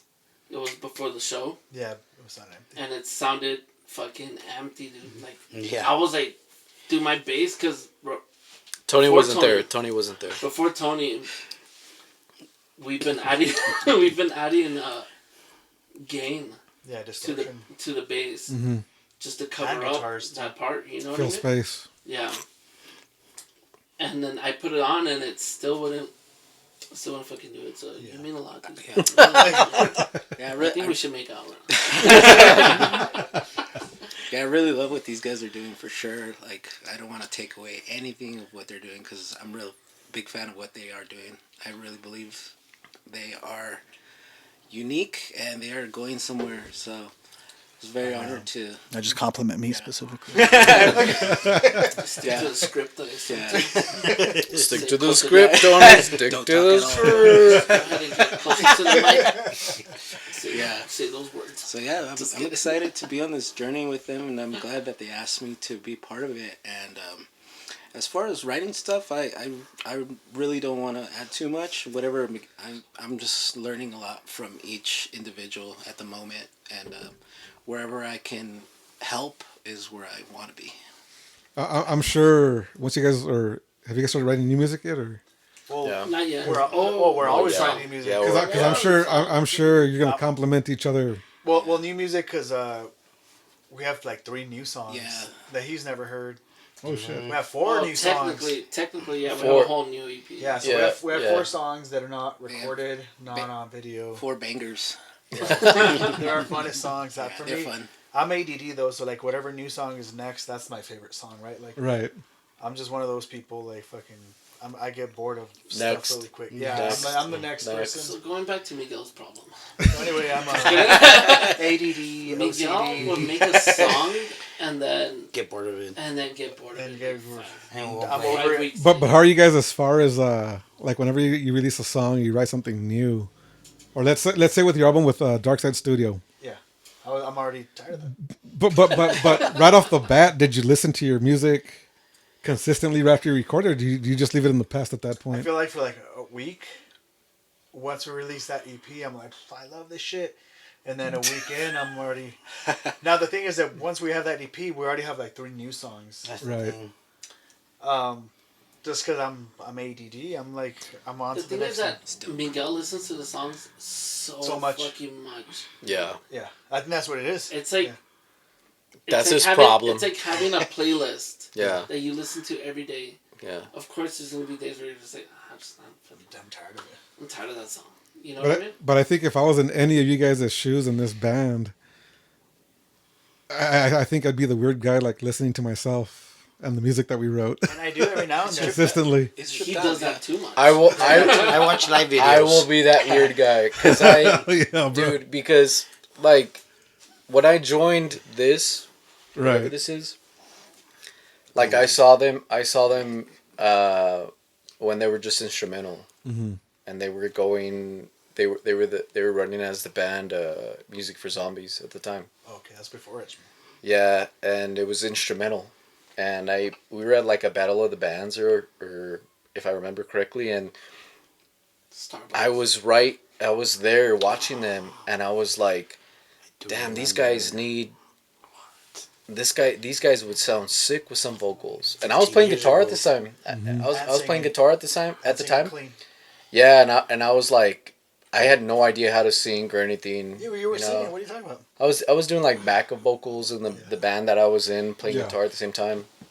But when I saw them, I was like, damn, this is so sick. Let me see what I can do. And I hit them up, and I was like, let me, you guys cool if I go over and like that was try Edgemere some then. shit? And then it turned into We switched Edgemere. it. It turned Well, into Edgemere. Because Yeah, Music for it turned into Zombies Edgemere. was a Yeah. math rock band. Super. It was like math rock mixed with Count. post rock. Yeah. Yeah, So it was like Terramellos mixed with like explosions in the sky. yeah, So it yeah, was ambient and mathy. It was weird at the same Yeah. time. So I've been using a tuning that turns out to be a math rock tuning. But the reason I use it is because I can't remember what Led Zeppelin song uses it. But it's the FAC GCE tuning. Yeah. That's a very popular math rock tuning. You can hit open I think some chord. people do FAC GCC also. Yeah. Oh, is that the one where you? Yeah, like you said, you can hit an open chord. It sounds. Yeah, open Yeah, chords. it's open and it sounds It sounds nice. fucking nice. Oh, But shit. but I've seen other people on YouTube use it too, and math rock artists. Like there's this Asian girl that plays real good, and she's tapping all over the neck. And We know who you're talking about. I don't tap, but Too much like talent whenever I there. find an open tuning, She's I don't look at other Is that songs. something? What's her name? beautiful. I can't She's remember her super name. talented. She was in that. Views. I forgot. I'm already buzzing. I know Like, you're talking can't about though. remember. I know you're talking about. She's amazing. She dude. has her own She's guitar super now. talented. Yeah. It's a Yeah. Talman. It's an Ibanez Talman. Yeah. dude. Which funny thing, I think I used to be obsessed. I used to have that guitar in our first band. what a creep. Not her guitar, but it was that. Yeah, shape. that model. Yeah, Shape. Bought a guitar, and he's like, Yeah. We never used weird tunings. Did we ever use them? Are you guys standard tuning or? We're standard. Dude, standard, yeah. So you know what? You know what's crazy is, so I'm pretty sure my Dave Grohl is at that tuning, FAC GCE. My acoustic is a Martin. It's at that tuning. My acoustic. My Telecaster's in standard right now, and I was tripping over my fingers a lot yesterday. 'Cause you got used to the. I got used to FAC GCE. Oh. But it's because I like finding those open tunings and then not knowing where the fuck to go and then finding my place. Wait, is Yeah, that get what Dave creative. Grohl No, tunes it? he doesn't. I'm pretty sure he's standard. Maybe He's half standard, steps. no? Half Because step. But Dave Grohl's like... God, that guy's a feels like genius. No, Dave Grohl is standard. I think Everlong is for sure drop D. Yeah. Oh, Drop D or dude, half step. Everlong. Oh my god. Love Everlong, bro. Have you seen that new band, Angues Deporte or The some? French band. band Jean with, Dupont. Yeah. Yeah. Yeah, that's fucking weird, What do bro. you think? What do you think? Well, they use Micro micro tuning. Yeah. So the reason What is micro tuning? Hold on, bro. We're about to Let me explain we're about this to before we teach you, proceed. bro. Lay it on me. So you know how like guitar has frets, like boom, boom, boom. Yeah. Yeah? So pretend these are 2 frets. Add an extra fret in the middle. and sometimes it's half a fret. Yeah, it's worse. half a fret. It gets That's crazy. pretty much what it That's is. too much Half a guitar, fret. dude. No. Well, How does it's that work? like Indian style. Like Indian instruments have those Oh, like macro. the Sitar style? Yeah, they have Or weird what? notes that we don't really use. The actual metal piece of the fret, whatever the insert, whatever you call Fret. it, The fret. the fret isn't all the way through on some of them. It goes up halfway. Oh, I've also, seen that. Oh, Okay. now they every- don't have that. they don't have that every one. guitar on or theirs, string. On theirs is straight up like a bunch of little frets, but on most instruments they have those tunings. You'll see like a full fret, and then you'll see like a random little piece of fret in between. Yeah. So nerd. Dude. And So music. For real. these For are real. great. So music. They claim- So the only reason I heard of him is because I saw Rick Beato talk about him this week. I Actually, love Rick Beato, dude. so then he played some of their music, which was interesting, but it was repetitive. Yeah, it's like It was Yeah. just like riffy it's rock, real yeah. crazy, funky, weird, Layered. You know but what it's repetitive. Yeah. Yeah, it's like drums. But then Noses? I saw an actual music video of theirs, Oh, okay, yeah. and it made more sense than the actual, because I think the Rick Beato thing, the piece on his channel was more of a live bit, I think. And Rick Beato, nobody knows who he is. He's like some like really genius dude. Like he's like a really great. He breaks down songs Yeah, and Wait, is that what you're talking about? intricacies. I know who he Yeah. is. Yeah. Is it the polka dot dude? No. No, The this band guy- is this guy- polka dots. Oh, The well, band that's- is I polka I know dots. who he is. The band we're talking about is a polka dot band, but Rick Beato is some. He breaks down. He's like a producer. He used to play on bands too. I can't remember what Yeah, band. he's a He's musician. famous. So, Is he? But he taught at Does a lot of college the for thing like with that. that polka dot band, what are they called? I can't On pronounce Jean Agues Dupont de or something like that. Portel It's or French. something. It's It- French band. they're fucking... Something on Agues- Jean or on. Yeah. But you know what I like about them? Is that they're fucking dorky as fuck. Well, yeah, they do like the fucking like fucking like alien but- noises and but shit. I not- think they Yeah. claim to be aliens, no? Yeah, like they that's That their they're gimmick. not from this. Yeah. Dude, lately that shit has been blasting on my algorithm. Well, because they're dude. fucking awesome. They're really fucking badass though, like in a weird fucking quirky Yeah, way. yeah, in a gimmicky way. But I wanted to. What do you think of bands that have gimmicks? Is that something that Calls your attention. you're So, okay with, I'm or gonna are go- you against it? I'm gonna go back to a band that a bunch of people that I know love, and I just couldn't get into them. Kiss. Like Kiss has that gimmick. do something. Kiss, Slipknot. Slipknot. Slipknot has that gimmick, and they're fucking awesome. Yeah. Slipknot I like. I'll get to them. President. But- President. President, exactly. Oh. Into the band. They're, Actually, they're dude, the I'm newest gonna be band. honest. What do you think about that? Like bands with gimmicks, are you for that or against that? Because to me, dude, when a band has a gimmick, like it's like you're trying really hard to stand out, and that's okay. Like Obviously, okay, you have do to your do it thing, right. do your thing, bro. Like do your thing, stand out. But like to me, it's more of the creativity If- and the music that you write Yeah. is really gonna get you far. And today and age, it's like No, dude. the gimmicks are the ones. If you're a Because TikTok President band and all that, Makes some you're out. badass- If your gimmick is your selling point, Ask you that. What do you how far is that going to take you? Yeah. So if your gimmick is your talent, that's all you need. but How about president, dude. How about how they just spawned out of nowhere? That's just They kind of ju- weird. That's what I think is weird too, because president just came out where they were just like boom. They're like an industry. They And blew then up, bro. their They shit blew almost up. Everybody fucking loves them. So they dude. must. But be their music connected. is pretty They're sick awesome. too. But They're is it connected planted? somehow. Yeah, by, maybe. by the industry, I think By the so. industry, a planted Like, artist. there's connections there for sure. Yeah, 'Cause right? To be able to land like that, and then you have Planned. Come fans out like like that, dude? Sleep Token fans and shit. Yeah, it's like Exactly. Sleep Token. Sleep level, Token right? is Level another is- good Token's a- example. it makes you think like what? But Bro, to tell you the truth, yeah, you can have a gimmick. But to tell you the truth, with President, and I was watching them recently, I was like, holy shit, these fuckers are badass, dude. Yeah, as long as the music. They're really good musicians. So I think the gimmick is okay, but you got to let the talent speak for itself. Yeah, the music. Exactly. Because another gimmick band, what is it? Oakley Dokley, the guys that dress up like Ned Oh, Flanders. yeah, the...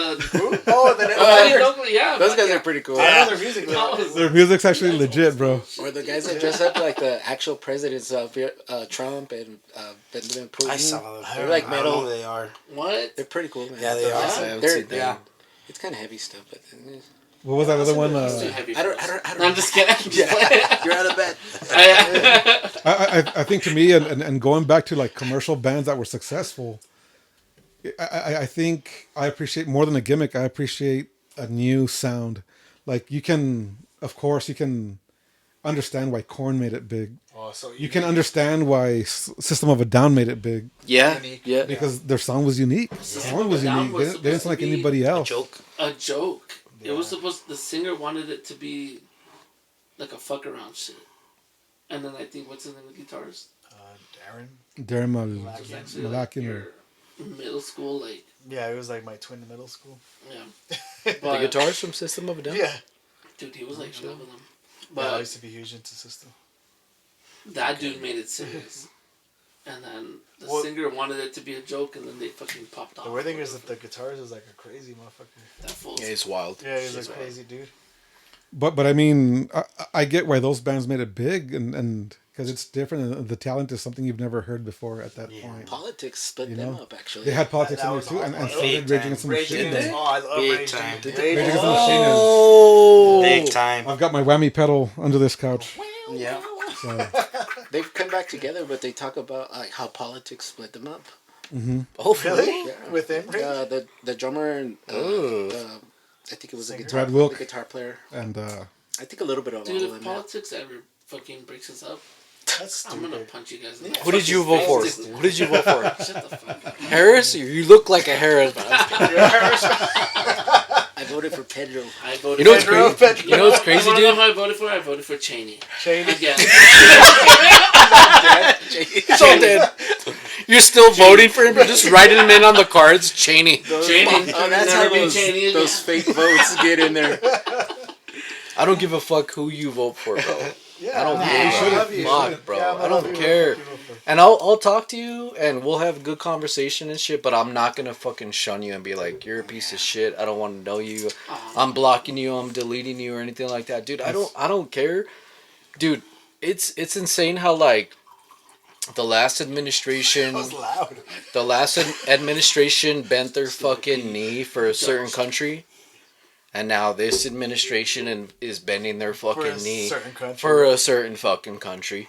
It's like George Carlin said, there's a Democrat and a Republican Party. There's a big fucking club and you ain't in it, dog. Like, dude, Alright, let's go back to music. you ain't in it. Two- And that's why I wrote. No, I'm just kidding. And that's why I So this is wrote. why Mike's out of the band. We have Roman from. I just got kicked out. I just got kicked out right now.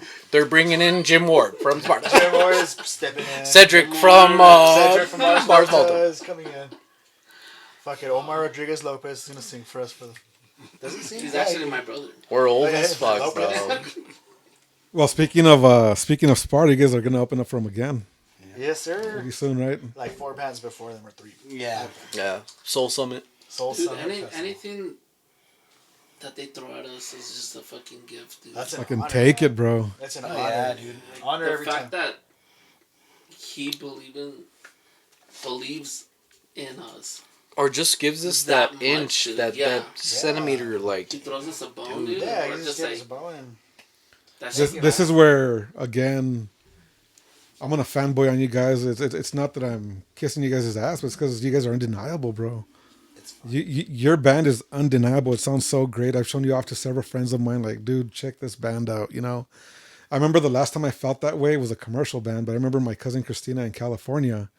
she had sent me the Black Keys. I love Wow. Back in the heyday of YouTube, right? We love the Black She's, Keys. she's like, cousin, check this shit out. And I loved it, you know?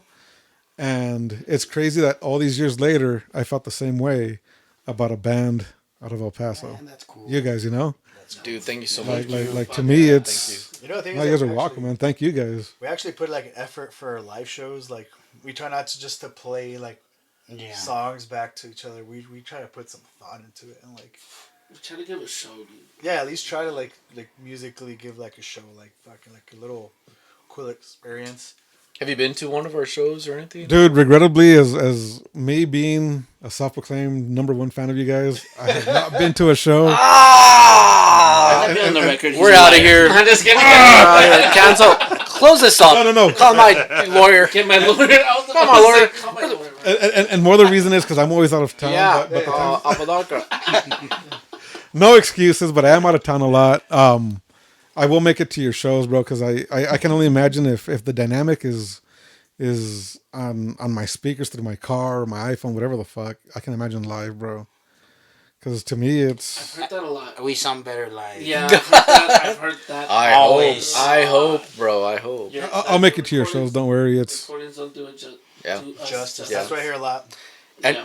so, dude, if you can, first time ever, if you haven't heard us, try to go check us out at Soul Summit. Yes. Because we're going to have like a full production, this is the shit that we've always sort of wanted, is like a full production, like a festival type thing. The way we're writing our set right now is to be fun, to integrate into that type of festival. Right. Well, one thing that me and Miguel talk about is that, and not to sound like a dick, but of course we want people to hear us, to come and see us.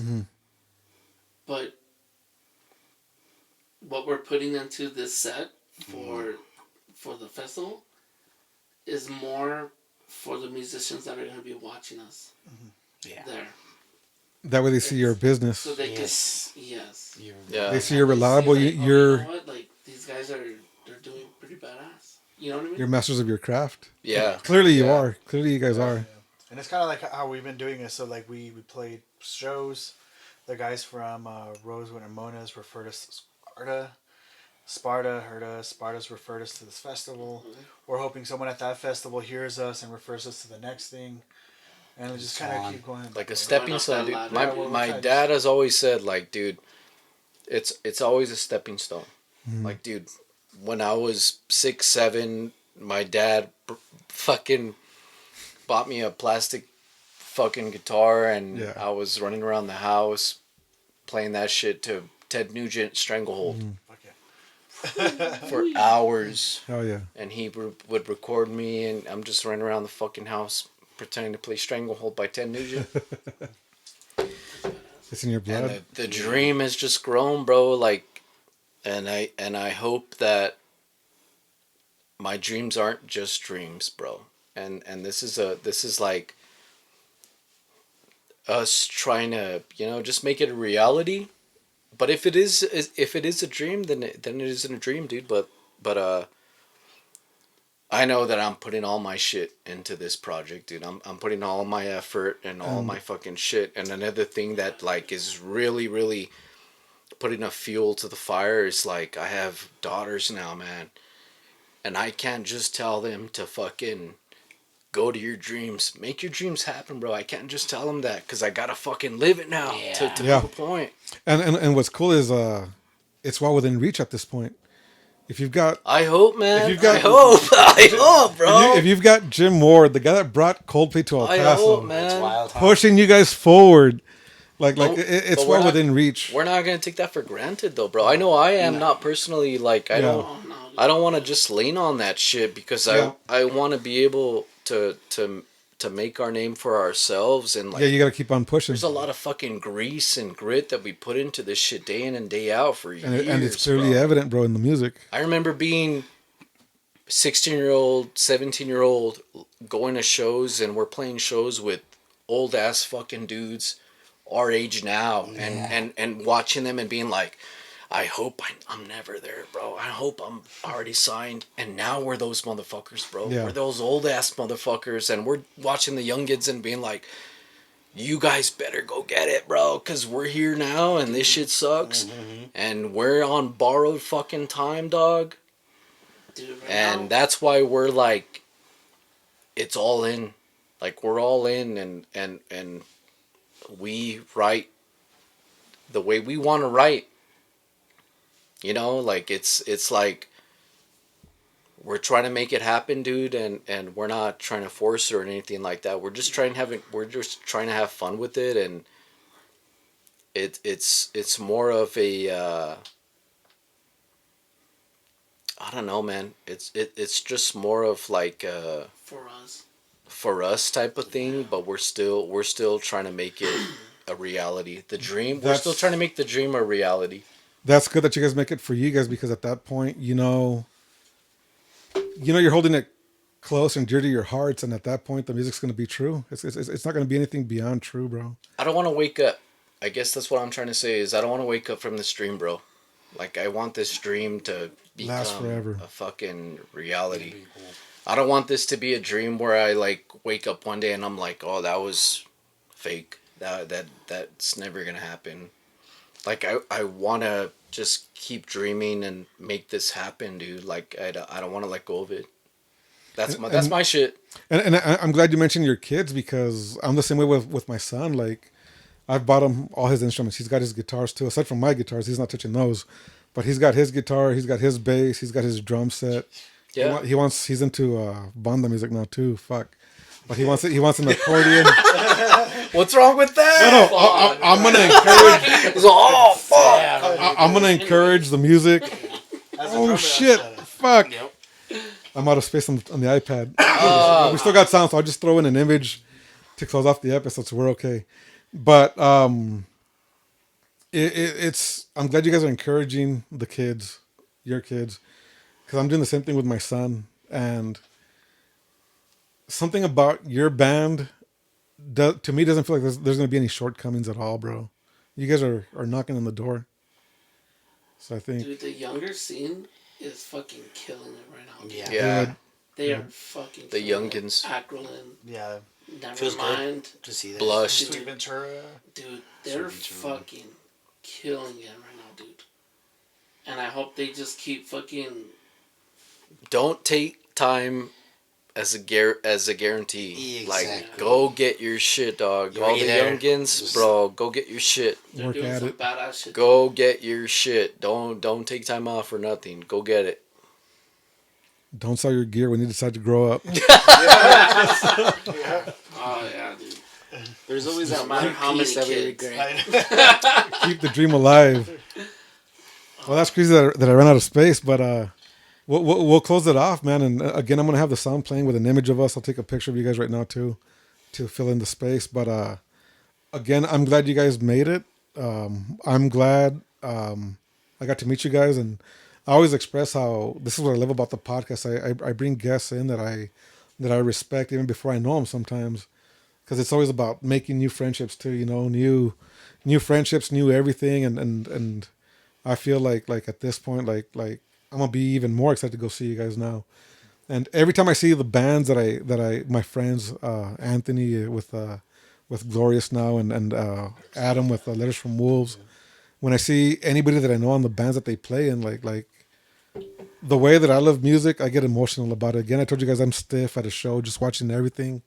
But at the same time that I'm stiff watching everything and enjoying the show, I'm getting teary-eyed, bro, too. Because I know these fuckers on stage, and I feel like I'm going to be that way with you guys, too, at some point. Whenever I go see you guys live, man. Because, again, the music to me means a lot. Music is life. I'm sure you guys feel the same way. Yes. And again, I'm glad you guys are thriving. I'm glad you guys have Tony in the mix to help you guys. Donate. He's gonna help you guys outshine everything that you guys already put together. It's gonna accent your music pretty well, I'm sure. I'm pretty certain you guys wouldn't have thrown him into the mix if you guys didn't know otherwise would happen. So I'm very excited for you guys, man, and what's to come. So I want everybody that listens to this podcast and watches it yeah, follow BloomWave on social media. Listen to their music on all music streaming platforms because you guys are, again, to me, it's the way you guys' music hit me was this can't be a band out of fucking El Paso, is it? And sure enough, you guys fucking are. It's the talent's there, man. It's the dynamics. El Paso has a lot of fucking A talent. lot. Awesome. A lot of Awesome. fucking A lot of talent. hidden gems, huh? Yeah. Yeah, dude, Yeah. that's basically what we fucking are here, dude. Yeah. All of us. Yeah. All bands here, dude. Yeah. Just nobody fucking looks at El Paso because we're considered shit to everybody else. Yeah. But But all in all, the talent's there. The talent's there, and you guys are the proof of it. fuck, dude. Cheers. Cheers to Cheers, that. yeah. Cheers. Thank you for having us, So, man. We appreciate guys, you. I've got nothing but love and respect for all of you. I'm glad there's a new friendship Yes, sir. that happened here. Cheers. Already finished my drinks. On that note, this has been the Long Story Longer podcast, and this has been BloomWave. With Miguel, Alex, Mike, Tony, and Chris. Say, Let's go. Love you guys, man. Peace out. Appreciate you, man. Thank you. Wait up. latest.